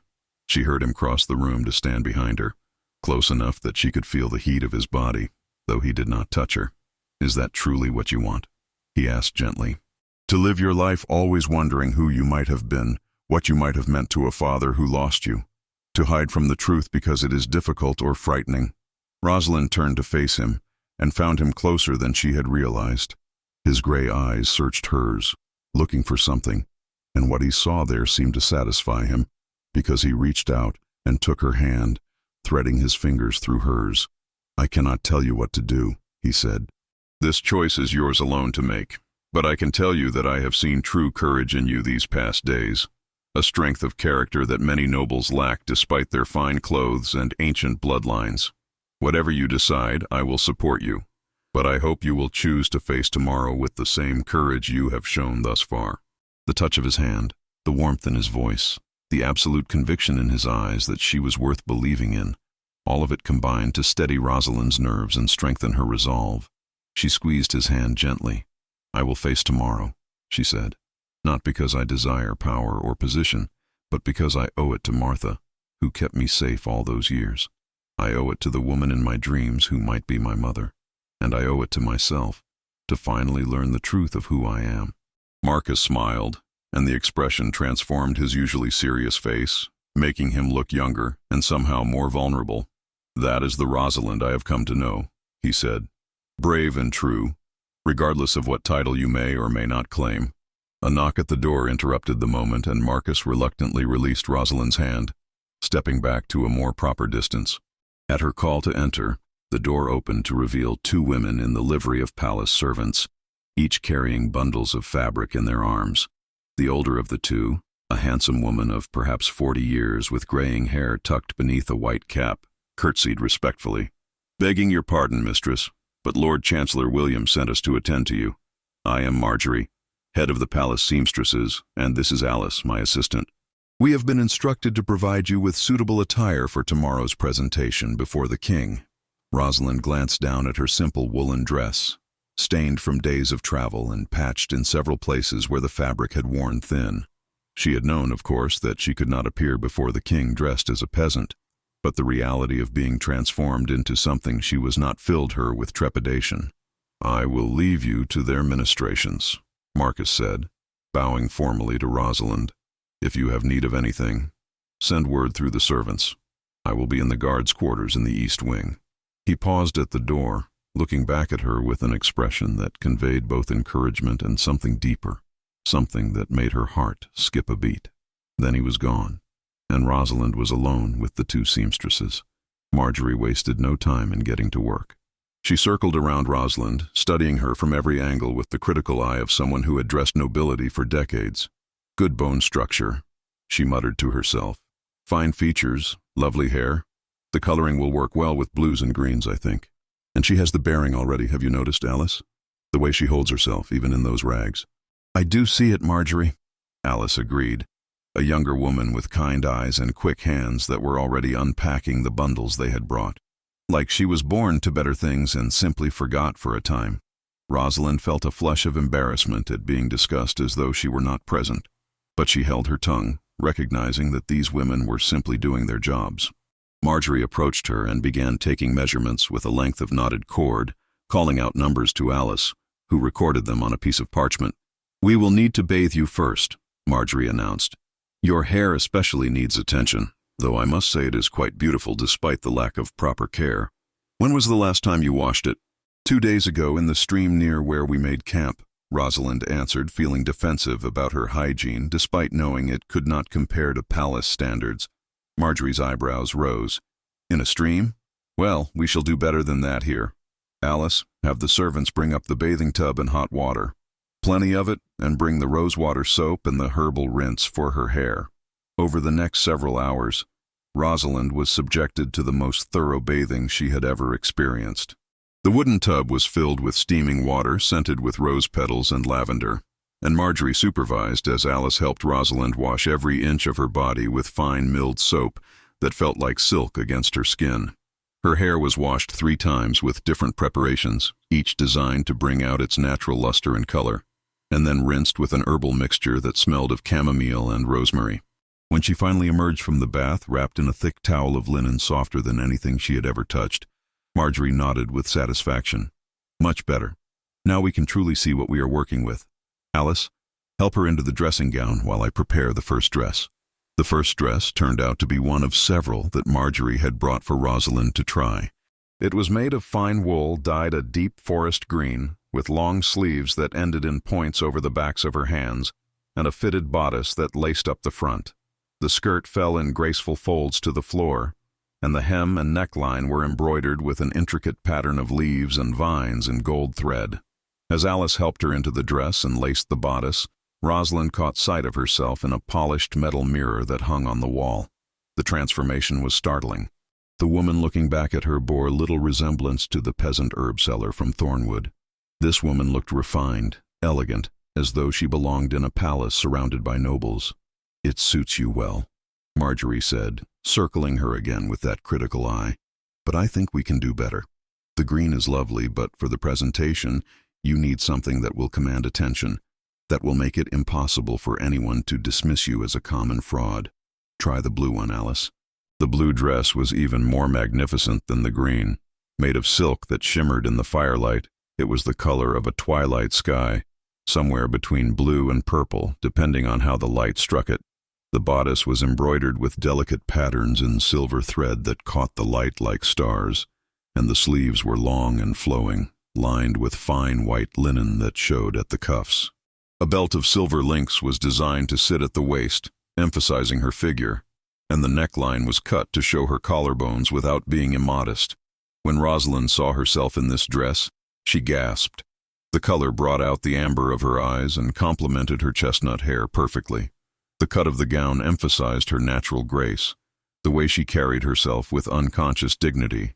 For the first time, she could almost believe she might be a princess. "That is the one," Marjorie declared with evident satisfaction. "That is the dress that will make the court take notice. Now, for the hair." Marjorie proved to be as skilled with hairdressing as she was with sewing. She brushed out Rosalind's long hair until it gleamed like polished wood, then began arranging it in an elaborate style that was fashionable at court. Some of the hair was braided and coiled at the back of her head, while the rest was left to fall in soft waves over her shoulders. She wove silver ribbons through the braids, matching the embroidery on the dress, and secured the whole arrangement with pins topped with tiny pearls. "There," Marjorie said finally, stepping back to admire her work. "Now you look like a princess, or at least like someone who could be a princess. The rest will depend on your behavior tomorrow night. Remember, mistress, it is not enough to look the part. You must carry yourself with confidence, speak with clarity and intelligence, and show the court that you are worthy of consideration, regardless of your birth." Alice, who had been silent for most of the transformation, spoke up shyly. "If I may say so, mistress, I think you will do wonderfully tomorrow. There is something about you, something that goes beyond the clothes or the hair, a quality that cannot be taught or imitated. I saw it the moment you entered the palace, and I think others will see it too." Rosalind felt tears prick at her eyes at the kindness in Alice's voice. "Thank you," she said softly. "Both of you. I know this is just your work, that you have done this for many others, but your skill and your kindness mean more to me than you can know." Marjorie's stern expression softened slightly. "It is not just our work, child. Lord Chancellor William has spent 22 years searching for the lost princess, and he believes he has found her in you. That alone makes this assignment more meaningful than most. Now you should rest. Tomorrow will be a long and trying day, and you will need all your strength." After the seamstresses had left, taking with them the green dress and several others they had brought for Rosalind to choose from for future occasions, Rosalind found herself alone in the chamber, still wearing the magnificent blue gown. She stood before the mirror for a long time, studying the stranger who looked back at her, trying to reconcile this elegant woman with the herb seller she had been just days ago. A soft knock at the door startled her from her reverie. "Yes?" she called, expecting perhaps a servant bringing her evening meal. But it was Marcus who entered, and the expression on his face when he saw her made her breath catch. He stopped just inside the door, his eyes widening, and for a long moment he simply stared at her in apparent wonder. "Forgive me," he said finally, his voice rougher than usual. "I should not have come unannounced. I only wanted to check on you before retiring for the night, to make sure you had everything you needed. But I see the seamstresses have already attended to you, and I should go." "No, please," Rosalind said quickly, not wanting him to leave. "Stay, if only for a moment. I find myself in need of friendly company, and you are the only person in this vast palace whom I truly trust." Marcus closed the door behind him and crossed the room to where she stood. His eyes never left her face, and there was something in his gaze that made her feel both exposed and cherished. "You are breathtaking," he said quietly. "I knew you were beautiful before, but seeing you like this, it is as though you were always meant to wear such finery, as though the peasant clothes were the disguise, and this is your true self revealed." Rosalind shook her head.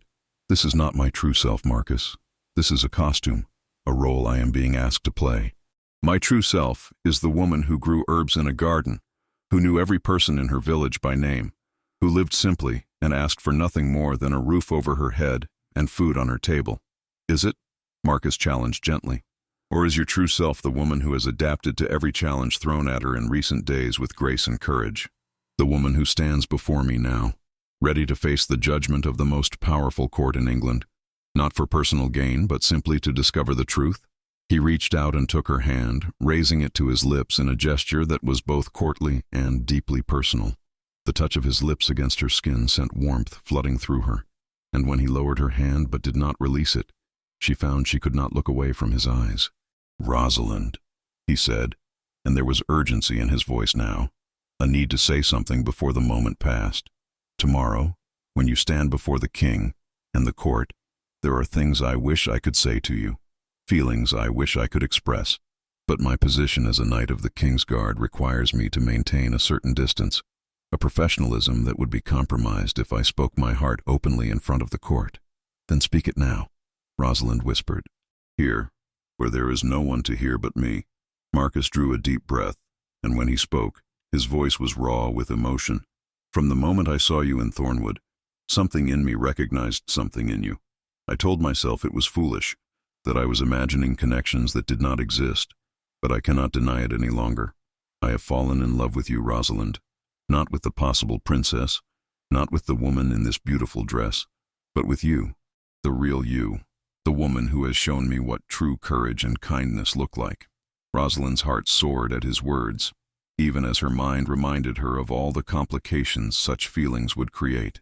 Marcus, I feel the same way, but you must know that if I am found to be the princess, there will be those who say we cannot be together, that a knight, even one of noble birth, is not a suitable match for the heir to the throne. I know, Marcus said, and pain flickered across his features. And if you are not found to be the princess, there will be those who say I dishonor my position by caring for a peasant woman. It seems we are destined to face opposition regardless of tomorrow's outcome. Then let us make the most of this moment, Rosalind said, squeezing his hand. Before tomorrow comes with all its complications and judgments, let us simply be ourselves. Not knight and possible princess, not noble and peasant, but simply Marcus and Rosalind, two people who have found something precious in each other.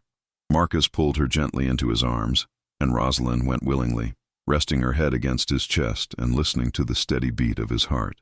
He held her carefully, as though she were made of something fragile and precious, and they stood there in the firelight, drawing strength and comfort from each other's presence.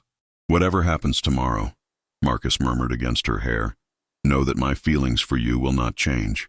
Whether you are crowned as princess or dismissed as a pretender, whether you choose to stay in Winchester or return to Thornwood, my heart is yours.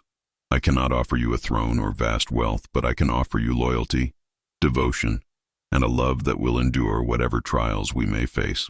Rosalind tilted her head back to look up at him, and the tenderness in his eyes nearly undid her. That is more than I ever dreamed of having, she said softly. More than enough. They stood there for what felt like hours but was probably only minutes, holding each other, neither wanting to break the spell of the moment. Finally, with obvious reluctance, Marcus gently released her. I should go, he said. It would not do for anyone to discover me alone in your chamber at this hour. The court already has enough to gossip about without adding fuel to their speculation. The following day dawned gray and misty, matching the turmoil in Rosalind's heart as she prepared for the evening's presentation.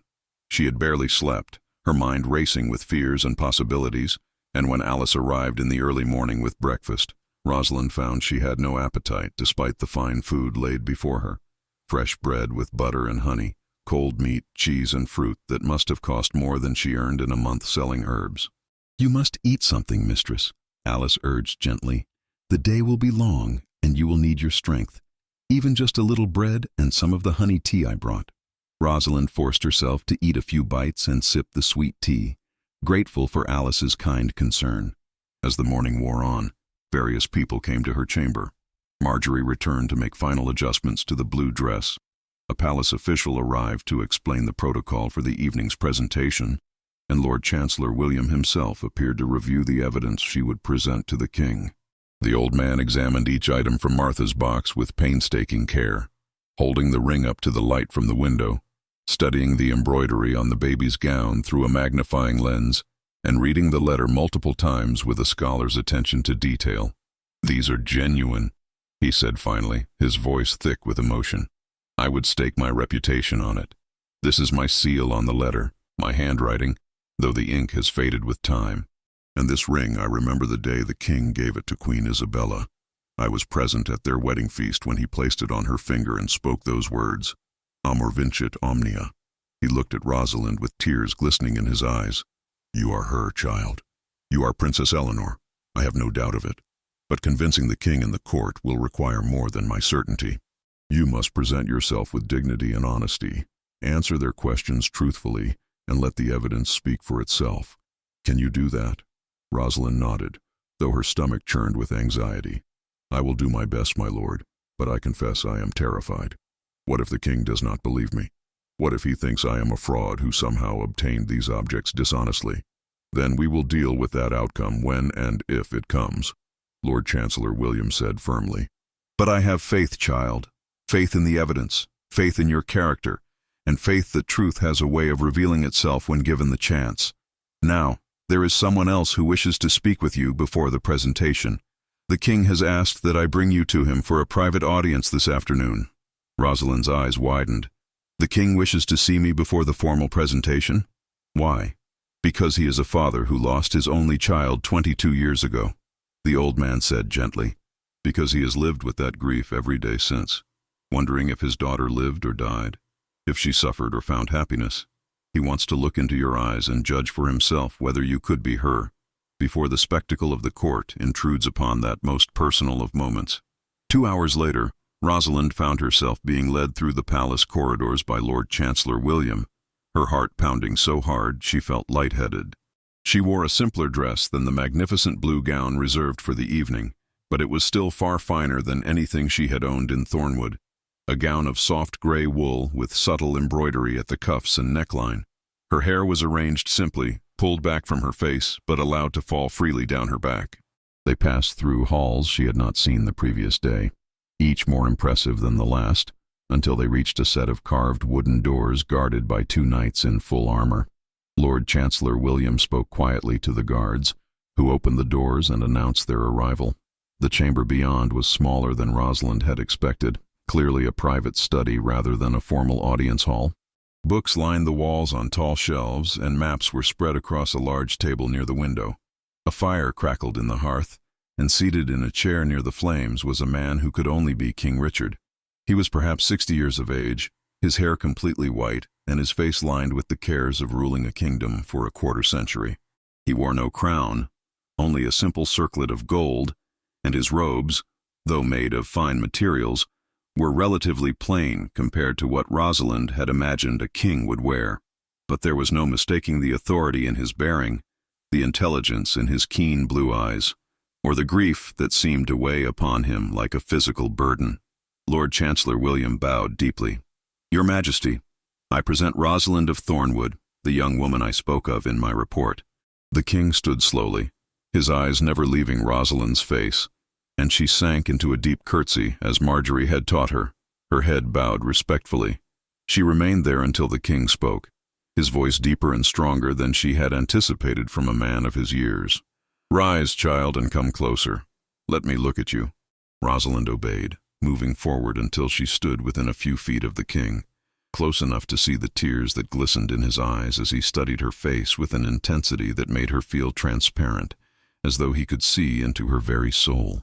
"Dear God," the king whispered, "Isabella, you look so much like her. The same eyes, the same bone structure. It is as though I am seeing my beloved wife again as she was when we first married, young and full of life." He reached out with a trembling hand and touched Rosalind's cheek, the gesture so gentle and filled with such longing that Rosalind felt her own eyes fill with tears. "Tell me, child, what do you remember of your early years? Do you have any memories that might have come from before you went to live with the woman who raised you?" Rosalind swallowed hard, fighting to keep her voice steady. "Very little, Your Majesty. Only fragments that might be memories or might be dreams. A woman's voice singing, the scent of roses, a feeling of warmth and safety. Nothing concrete, nothing that could serve as proof." The king nodded slowly. "That is understandable. You were only an infant when you disappeared. But sometimes the heart remembers what the mind cannot." He turned to Lord Chancellor William. "Show me the evidence you spoke of, William. Let me see these objects that you believe prove her identity." Lord Chancellor William had brought the wooden box, and now he opened it and laid out the contents on a nearby table. The silver rattle, the embroidered gown, the ring, and the letter. The king approached the table with slow, deliberate steps, as though he feared what he might find there. He picked up the rattle first, shaking it gently, and the soft chiming of the bells seemed to echo in the quiet chamber. "I gave this to Isabella when Eleanor was born," he said softly. "It was crafted by the finest silversmith in Winchester, and I had him engrave my initial and Isabella's on the handle. See here, the R and the I intertwined." Rosalind had not noticed the engraving before, but now that the king pointed it out, she could see the delicate letters worked into the silver. The king set the rattle down and picked up the baby's gown, holding it up to the light to better see the embroidery. "This was Eleanor's christening gown," he said, his voice breaking slightly. "Isabella embroidered it herself during the months she carried our child. She spent hours on this work, every stitch placed with love and hope for the daughter she would soon hold in her arms. I remember watching her sew by candlelight, singing softly to the baby she carried. He set the gown down carefully and reached for the ring, and when his fingers closed around it, a sob escaped him that he quickly tried to suppress. "This ring," he said, his voice barely above a whisper. "I had it made for Isabella before our wedding. The sapphire was chosen because her eyes were the color of a summer sky, and the inscription was my vow to her. Love conquers all. She wore it every day until the night she died, and then it disappeared along with our daughter." The king turned to Rosalind, the ring clutched in his hand, tears streaming openly down his face now. "Where did you get these things, child? How did they come to be in the possession of the woman who raised you?" Rosalind took a deep breath and told him everything. About Martha, about the deathbed promise, about opening the box and finding the letter. She explained how the proclamation about the lost princess had come to Thornwood on the same day Sir Marcus arrived, how the timing had seemed too perfect to be mere coincidence. "And this letter," the king said, picking up the parchment with shaking hands. "William, you swear this is your hand, your seal?" "I swear it on my life, your majesty," Lord Chancellor William said solemnly. "I wrote that letter 22 years ago, on the night Queen Isabella died. She knew she was dying from the complications of childbirth, and she begged me to save Eleanor, to hide her somewhere the Queen's enemies could not reach her. There were those at court who saw the baby princess as a threat to their own ambitions, who would have eliminated her to clear their path to power.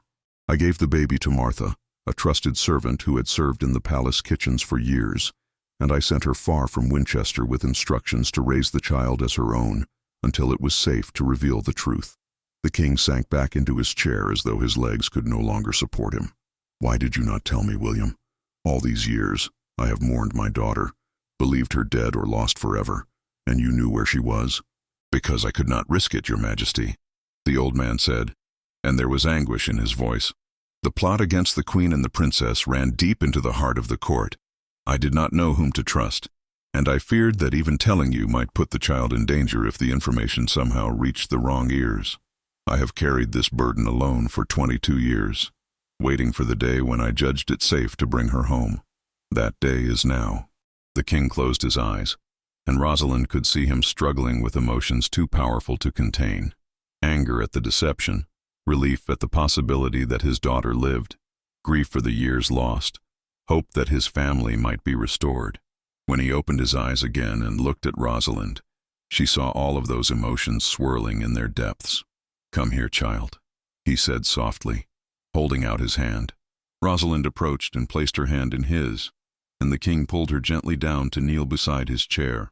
Up close she could see every line in his weathered face, every silver hair in his beard, and the profound loneliness that seemed to emanate from him despite the power he wielded.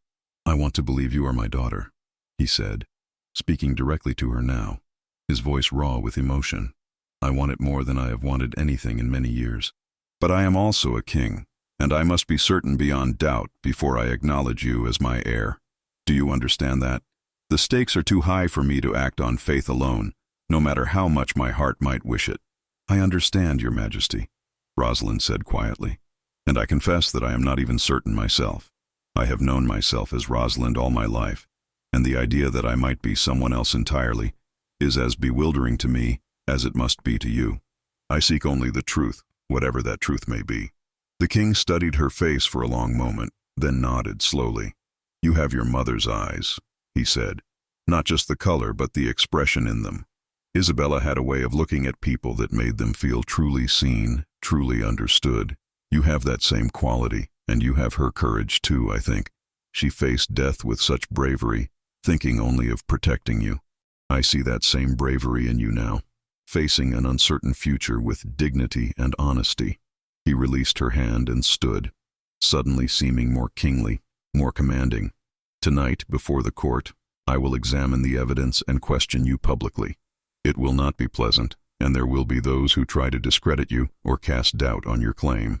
But if you can endure that trial, if the evidence holds up to scrutiny, then I will acknowledge you as Princess Eleanor, my daughter and heir to the throne of England. Can you endure such an ordeal?" Rosalind rose to her feet, drawing on reserves of strength she had not known she possessed. "I can, your majesty. For the truth, and for the mother I never knew, I can endure it." The king smiled then, a sad but genuine smile that transformed his careworn face. Then we shall face it together, you and I. And perhaps by the end of this night I will have my daughter back, and you will have found the father you never knew you had." As Lord Chancellor William escorted her back to her chambers, Rosalind felt as though she were walking through a dream. The king believed she might be his daughter. More than that, he wanted her to be his daughter, wanted it with a desperation that had been palpable in every word he spoke. The weight of that realization settled on her shoulders, and she understood with sudden clarity that the outcome of tonight's presentation would affect far more than just her own life. Back in her chamber, she found Marcus waiting for her, pacing anxiously near the window. He turned when she entered, relief flooding his face. "I heard you met with the king," he said, crossing to her quickly. "How did it go? What did he say?" Rosalind told him everything, and as she spoke, she saw pride and concern warring in Marcus's expression. When she finished, he took both her hands in his. "The king is a fair man," Marcus said. "If the evidence is genuine, and I believe it is, he will acknowledge you. But you must be prepared for Lord Percival and his allies to challenge you. They will not give up their power without a fight, even if it means casting doubt on legitimate evidence." "I know," Rosalind said. "Lord Chancellor William warned me as much. But Marcus, regardless of what happens tonight, I want you to know something. Meeting you, coming to care for you, has been the most precious thing to come from this entire ordeal. Whatever title I may or may not claim, whatever future awaits me, I want you to be part of it." Marcus pulled her into his arms, holding her tightly. "And I want nothing more than to be by your side, whatever comes. But we must be patient, Rosalind. We must let tonight unfold as it will, and then we can think about our own happiness." The great hall of Winchester Palace had been transformed for the king's Jubilee celebration. Hundreds of candles blazed in elaborate candelabras, their light reflecting off the polished armor of the guards stationed along the walls and glinting from the jewels worn by the assembled nobles. Long tables laden with food stretched the length of the hall, roasted meats of every kind, platters of fish and fowl, breads both white and dark, cheeses from across the kingdom, fruits preserved in honey, and pastries sculpted into fantastic shapes. Musicians played in the gallery above, their melody weaving through the buzz of conversation that filled the cavernous space. Rosalind stood in a small antechamber off the main hall, her hands trembling as Alice made final adjustments to the magnificent blue gown. Through the partially open door she could see the assembled court, lords and ladies dressed in their finest silks and velvets, advisors and clergy in their robes of office, foreign dignitaries in the distinctive dress of their homelands, all of them waiting for the spectacle that was to come. "You look beautiful, mistress," Alice said softly, securing the final pin in Rosalind's elaborate hairstyle. "Like a true princess. Remember to breathe and speak clearly when addressed. You will do wonderfully." Marjorie appeared in the doorway, her expression serious. "It is time. Lord Chancellor William is waiting to escort you in. The king has just taken his seat on the throne, and the court is assembled." Rosalind took a deep breath, pressing her hand against her stomach to quell the nausea that threatened to overwhelm her. She thought of Marcus, who would be somewhere in that crowd, watching and supporting her even if he could not stand beside her.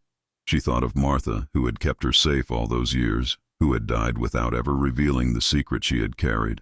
And she thought of the woman in her dreams, the voice that sang lullabies, the mother she had never known. For them, she would be brave. For them, she would face whatever came. Lord Chancellor William was indeed waiting just outside the antechamber, dressed in his formal robes of burgundy and gold, the heavy chain of his office gleaming in the candlelight. He smiled when he saw her, and there was genuine affection in his eyes. "You are ready," he said, offering her his arm. "Remember, child, you need only tell the truth. The evidence will speak for itself, and I will be beside you throughout.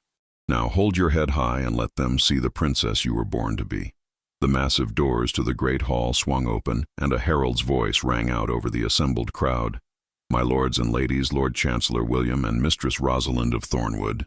The conversation in the hall died away to whispers as every eye turned toward them.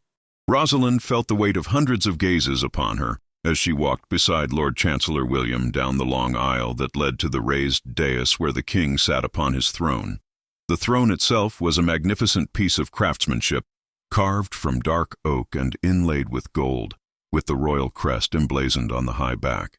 King Richard sat tall and regal in his formal crown and robes of state, looking every inch the powerful monarch he was. To his right sat several of his most trusted advisers, and Rosalind recognized Lord Percival among them, his thin face set in an expression of barely concealed disdain. To the king's left stood Sir Marcus and the other knights of the king's guard, and when Rosalind's eyes found Marcus, she saw encouragement and love shining in his gaze. Lord Chancellor William led her to the foot of the dais, and then stepped forward alone, bowing deeply to the king. "Your Majesty, honored lords and ladies of the court, I come before you tonight on a matter of utmost importance to the realm. 22 years ago, Princess Eleanor, daughter and sole heir of King Richard and Queen Isabella, disappeared from the palace under mysterious circumstances. For more than 2 decades, I have searched for her, following every lead, investigating every rumor, never abandoning hope that she might yet live." He paused, allowing his words to sink in, and Rosalind could see the assembled nobles leaning forward with interest, their whispers growing louder. Lord Chancellor William raised his hand for silence before continuing. "3 weeks ago, I received credible information that led me to the village of Thornwood, where I discovered this young woman, Rosalind, who was raised by a trusted palace servant who had left the king's service shortly after the princess's disappearance. I have examined evidence in her possession, evidence that I believe proves beyond reasonable doubt that she is Princess Eleanor, lost these many years, but now found." The whispers erupted into open conversation, and several nobles rose from their seats in apparent shock or protest. The king allowed the commotion to continue for a moment before raising his hand, and silence fell immediately. "These are grave claims, William," the king said, his voice carrying easily through the hall. "Claims that require the most rigorous examination. Let the evidence be presented, and let the court judge its authenticity." Lord Chancellor William gestured to a servant, who brought forward a velvet-covered tray upon which rested the objects from Martha's box. One by one, Lord Chancellor William held them up for the court to see, explaining the significance of each. "This silver rattle was a gift from His Majesty to Queen Isabella upon the birth of Princess Eleanor," he said, holding the rattle high so the candlelight caught its polished surface. "Note the engraving on the handle, the initials R and I intertwined, marking it as belonging to the royal family." He set the rattle down and lifted the baby's gown. This christening gown was embroidered by Queen Isabella herself, and those who served Her Majesty can attest to the hours she spent on this work. The pattern is unique, designed by the Queen, and the quality of the stitching is unmistakable. Finally, he held up the ring, and even from where she stood, Rosalind could see how the sapphire caught the light and threw blue fire across the gathered nobles. And this ring, which many in this hall will recognize, was King Richard's wedding gift to Queen Isabella. The inscription inside reads, "Amor vincit omnia," love conquers all. The Queen wore this ring every day of her life, and it was reported missing along with the princess when both disappeared on that terrible night 22 years ago. Lord Percival rose from his seat, his voice sharp and challenging. "My Lord Chancellor, while these objects are certainly of royal origin, their presence proves nothing about this girl's identity. They could have been stolen, could have fallen into the wrong hands through any number of means. For all we know, the servant who raised this girl was the very thief who took them, and she has raised the girl to play this role in hopes of claiming a reward or position at court." "Martha was no thief," Rosalind said, her voice ringing out clear and strong before Lord Chancellor William could respond. "She was a kind and honest woman who lived in poverty all her life. Rather than sell these objects for the fortune they would have brought, she kept them safe as she was instructed to do, and she raised me with love and care, never once hinting at who I might be. If she were the fraud you suggest, surely she would have come forward years ago to claim the reward, rather than dying in obscurity with her secret intact." The king leaned forward on his throne, his eyes fixed on Rosalind with an intensity that made her feel as though he could see into her very soul. "Well spoken, child. Tell me, what do you remember of your early life? Do you have any memories that might support the claim that you are my daughter?" Rosalind met his gaze steadily, refusing to look away despite her fear. "Very little, Your Majesty. I remember fragments, images that might be memories or might be dreams. A woman's voice singing, the scent of roses, a feeling of safety and warmth, but nothing concrete, nothing that could serve as definitive proof. I can only tell you that when I found these objects and read the letter that accompanied them, something in my heart recognized them as truth. Whether that is memory or merely hope, I cannot say with certainty. The letter, Lord Percival exclaimed. Yes, let us examine this supposed letter from Lord Chancellor William. How convenient that he should have written himself evidence that cannot be corroborated by anyone else. How do we know he did not forge this document recently, seeing in this girl an opportunity to place someone of his choosing in line for the throne? Lord Chancellor William's face flushed with anger. How dare you question my integrity, Percival? I have served this kingdom and this king faithfully for 40 years. I would never— Peace, William, the king interrupted, though his eyes were hard as he looked at Lord Percival. The Lord Chancellor's honor is not in question here, but Lord Percival raises a valid point. The letter alone cannot be considered proof, as its authenticity cannot be verified by independent witnesses. What other evidence exists to support this claim? An elderly woman rose from among the assembled nobles, her voice quavering with age but strong with conviction. Your Majesty, if I may speak, I am Lady Beatrice, and I served as lady-in-waiting to Queen Isabella during the years of your marriage. I was present at Princess Eleanor's birth, and I helped dress the infant in that very christening gown for the ceremony. I would recognize the Queen's handiwork anywhere, and I swear to you that the gown shown here tonight is authentic. Moreover, I remember the servant Martha, who worked in the palace kitchens. She was utterly devoted to the Queen and could be trusted with any task, no matter how delicate. Another voice called out from the crowd.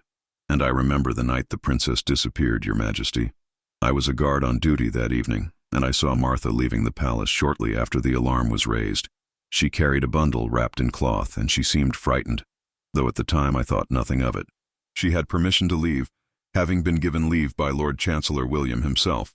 More voices joined in, nobles and servants alike coming forward with fragments of memory from that night 22 years ago, each piece adding to the growing body of evidence that supported Lord Chancellor William's account. Rosalind watched as the tide of opinion in the hall began to shift, saw doubt creeping into the expressions of those who had been skeptical. But Lord Percival was not finished. He descended from the dais and approached Rosalind, circling her slowly like a predator evaluating prey. Let us assume, for the sake of argument, that these objects are genuine, and that this girl did come into possession of them through the means described. That still does not prove she is Princess Eleanor. She could be any infant that Martha substituted for the real princess, either through accident or design. How do we know this is the same child who was spirited away from the palace that night? There is one way to know with certainty, the king said quietly, and all eyes turned to him. He descended from his throne and approached Rosalind, stopping directly in front of her. Up close, in the bright candlelight, she could see the hope and fear warring in his eyes, the desperate need to believe warring with the caution of a man who had learned not to trust too easily. When Princess Eleanor was born, the king said, his voice carrying through the now silent hall, she had a birthmark on her left shoulder blade. It was small, shaped like a crescent moon, and Queen Isabella used to say it was a sign that our daughter was blessed by heaven. If this girl is truly my daughter, she will bear that mark.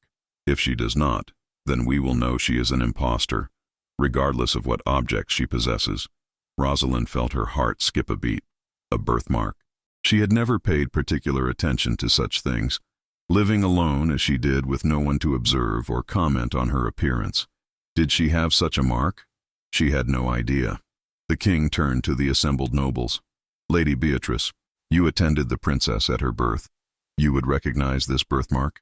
I would, Your Majesty, the elderly woman said, rising again. I saw it many times when helping to bathe the infant princess. A crescent moon, no larger than a copper penny, on the left shoulder blade. Then I ask that you examine this young woman and verify whether she bears such a mark, the king said. He turned back to Rosalind, and his voice gentled. Will you submit to such an examination, child? I know it is an intrusion upon your privacy, but it is the surest way to settle this matter once and for all. Rosalind swallowed hard, then nodded. I will, Your Majesty. I have nothing to hide, and I want the truth to be known as much as you do. A private chamber adjacent to the Great Hall was hastily prepared, and Rosalind was escorted there by Lady Beatrice and 2 other noblewomen who would serve as witnesses to the examination. Alice accompanied them as well, to help with the fastenings of the elaborate gown. The room fell into tense silence as the women worked to lower the back of Rosalind's dress just enough to expose her left shoulder blade. Rosalind's heart hammered in her chest as she felt the cool air on her bare skin. This was the moment of truth, the test that would determine everything. If the birthmark was there, she would be acknowledged as Princess Eleanor, heir to the throne of England. If it was not, she would be dismissed as a fraud, possibly even punished for the deception, regardless of her innocent intentions. Lady Beatrice approached, her aged eyes squinting in the candlelight as she examined Rosalind's exposed shoulder. The silence stretched unbearably long, and Rosalind could hear her own breathing, rapid and shallow with anxiety. Then Lady Beatrice gasped, and her wrinkled hand reached out to touch Rosalind's skin with trembling fingers. "It is there," the old woman whispered, her voice thick with emotion. "The crescent moon, exactly where I remember it. Dear God in heaven, she is the princess. She is truly Princess Eleanor." The other noblewomen crowded closer to see, and Rosalind heard their exclamations of wonder and shock. Alice quickly helped her restore her dress to proper order, and when Rosalind turned around, she saw tears streaming down Lady Beatrice's weathered face. "You have your mother's eyes and your father's strength," Lady Beatrice said, reaching up to cup Rosalind's face with both hands. "I held you when you were but hours old, child, and I mourned you as lost these 22 years. To see you now, grown into such a fine young woman, is a blessing I never dared hope for." They returned to the great hall, where the assembled court waited in breathless anticipation. The king stood at the foot of his throne, his hands clasped behind his back, his face a mask of controlled emotion. Lord Percival remained near the dais, his expression dark and calculating. And Marcus stood among the king's guard, his eyes never leaving Rosalind, silently offering his support. Lady Beatrice walked directly to the king and curtsied deeply. "Your Majesty," she said, her voice carrying clearly through the silent hall, "I have examined the young woman, and I can state with absolute certainty that she bears the birthmark I witnessed on Princess Eleanor at her birth. The crescent moon on her left shoulder blade is exactly as I remember it, unchanged by the passage of years. This girl is your daughter, Your Majesty. This is Princess Eleanor, returned to you at last." The king's composure cracked, and Rosalind saw his eyes fill with tears even as his face transformed with joy. He took 2 steps toward her, then stopped, as though restraining himself from an undignified display of emotion. But when Rosalind moved toward him, closing the distance between them, he opened his arms and pulled her into an embrace that was both fierce and tender. "My daughter," he whispered against her hair, his voice breaking. "My precious daughter, lost and now found. I thought I would never hold you again, never know the joy of seeing you grown. God has been merciful beyond measure." Rosalind felt her own tears falling freely now, soaking into the fine fabric of the king's robes. She wrapped her arms around him, this stranger who was her father, and felt something deep within her heart click into place, as though a piece of herself she had not known was missing had suddenly been restored.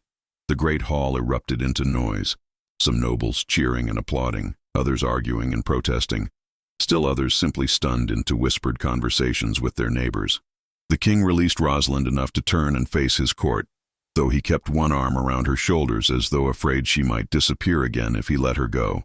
"Let it be known throughout the kingdom," the king proclaimed, his voice ringing with authority and joy, "that Princess Eleanor has returned. She is my daughter, my heir, and she will be treated with all the honor and respect due her station. Any who question her legitimacy or seek to harm her will answer to me personally." Lord Percival stepped forward, his face pale but his voice steady. "Your Majesty, while I acknowledge that the evidence appears compelling, we must consider the implications of this development. The princess has been raised as a peasant, with no education in statecraft, no training in courtly manners, no understanding of the complex political landscape she would be expected to navigate as your heir. Surely it would be wise to proceed cautiously, to allow time for her to be properly educated before making any formal declarations about succession." The king's expression hardened. "Are you suggesting, Lord Percival, that my daughter is unfit to be my heir because of the circumstances of her upbringing, circumstances that were necessary to preserve her life?" "I am suggesting, Your Majesty, that the kingdom requires leadership that is prepared for the responsibilities it must bear," Lord Percival replied smoothly. The princess will need years of education and training before she can hope to understand the intricacies of ruling. In the meantime, the succession remains uncertain, and uncertainty breeds instability. Sir Marcus stepped forward from among the king's guard, his voice hard as steel. Lord Percival speaks of stability, but what he really seeks is the maintenance of his own power. For years he has positioned himself as the kingmaker, controlling access to the throne through his influence over the succession. The return of the legitimate heir threatens everything he has built, and he cannot abide it. "How dare you?" Lord Percival whirled on Marcus, his composure finally cracking. "I am the king's chief administrator, loyal beyond question. To suggest I would put my own interests ahead of the kingdom is an insult I will not tolerate." "Then prove your loyalty," Marcus challenged. "Acknowledge Princess Eleanor as the rightful heir, and pledge your support to her, as any loyal subject would do." The tension in the hall was palpable, and Rosalind could see that the assembled nobles were divided, some clearly supporting Lord Percival's position, while others seemed willing to accept her as the king's daughter. She understood then that her return had done more than restore the king's family. It had disrupted the careful balance of power that had existed at court for more than 2 decades. The king raised his hand for silence, and when he spoke, his voice carried the weight of absolute authority.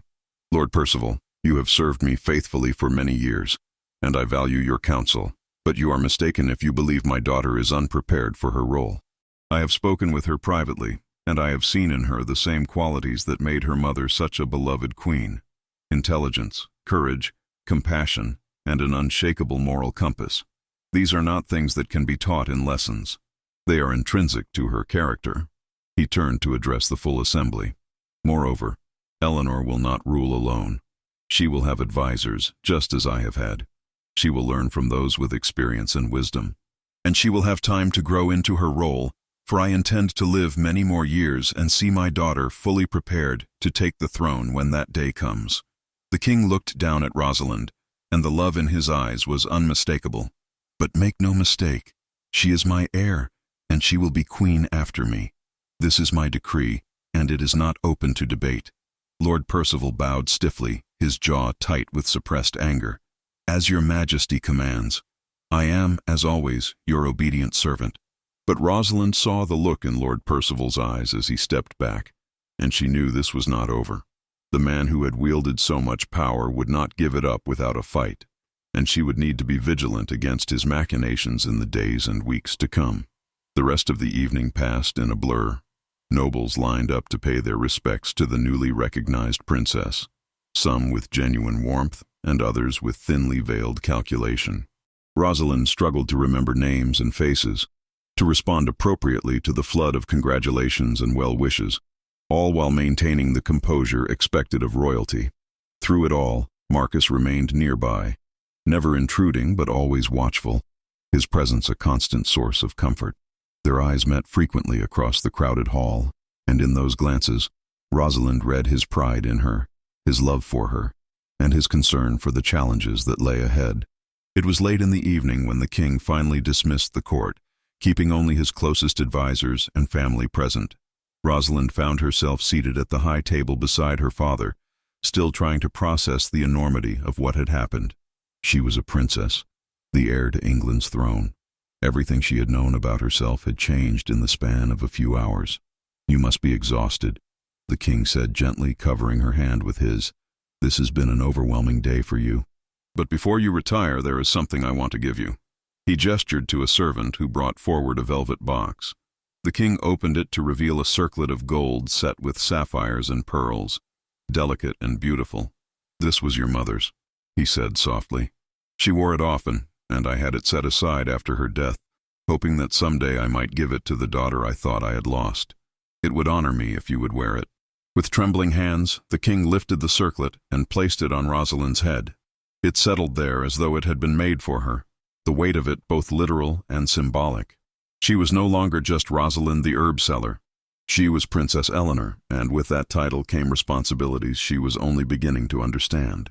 "Thank you, father," she said, the word feeling strange on her tongue but also somehow right. "I will do my best to honor the legacy of my mother and to serve the kingdom as you have taught me." The king's eyes glistened with fresh tears. "You called me father," he whispered. "I never thought I would hear that word from you. It is the greatest gift you could give me." As the last of the advisors departed and Rosalind prepared to return to her chambers, Marcus approached and bowed formally. "Your Royal Highness, if I may have a moment of your time." The king looked between them, and Rosalind saw understanding dawn in his eyes.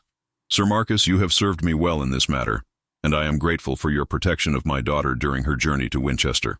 I suspect there is more between you than mere duty, however, and I would hear it spoken plainly."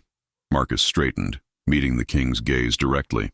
"Your Majesty, I will not insult you with denials. I have come to care deeply for Princess Eleanor, and if I may be so bold, I believe she returns those feelings. I know I am not a suitable match for the heir to the throne, that I have neither lands nor titles sufficient to warrant consideration. But I love her, and I would dedicate my life to her service and protection in whatever capacity you deem appropriate." The king was silent for a long moment, his expression unreadable. Then, surprisingly, he smiled. "Sir Marcus, you are the commander of my king's guard, a man of proven courage and honor. You may not have vast estates, but you have something more valuable, my trust, and apparently, my daughter's heart. I would not stand in the way of such a match, though I would ask that you allow Eleanor time to settle into her new role before making any formal arrangements." Rosalind felt her heart soar at her father's words.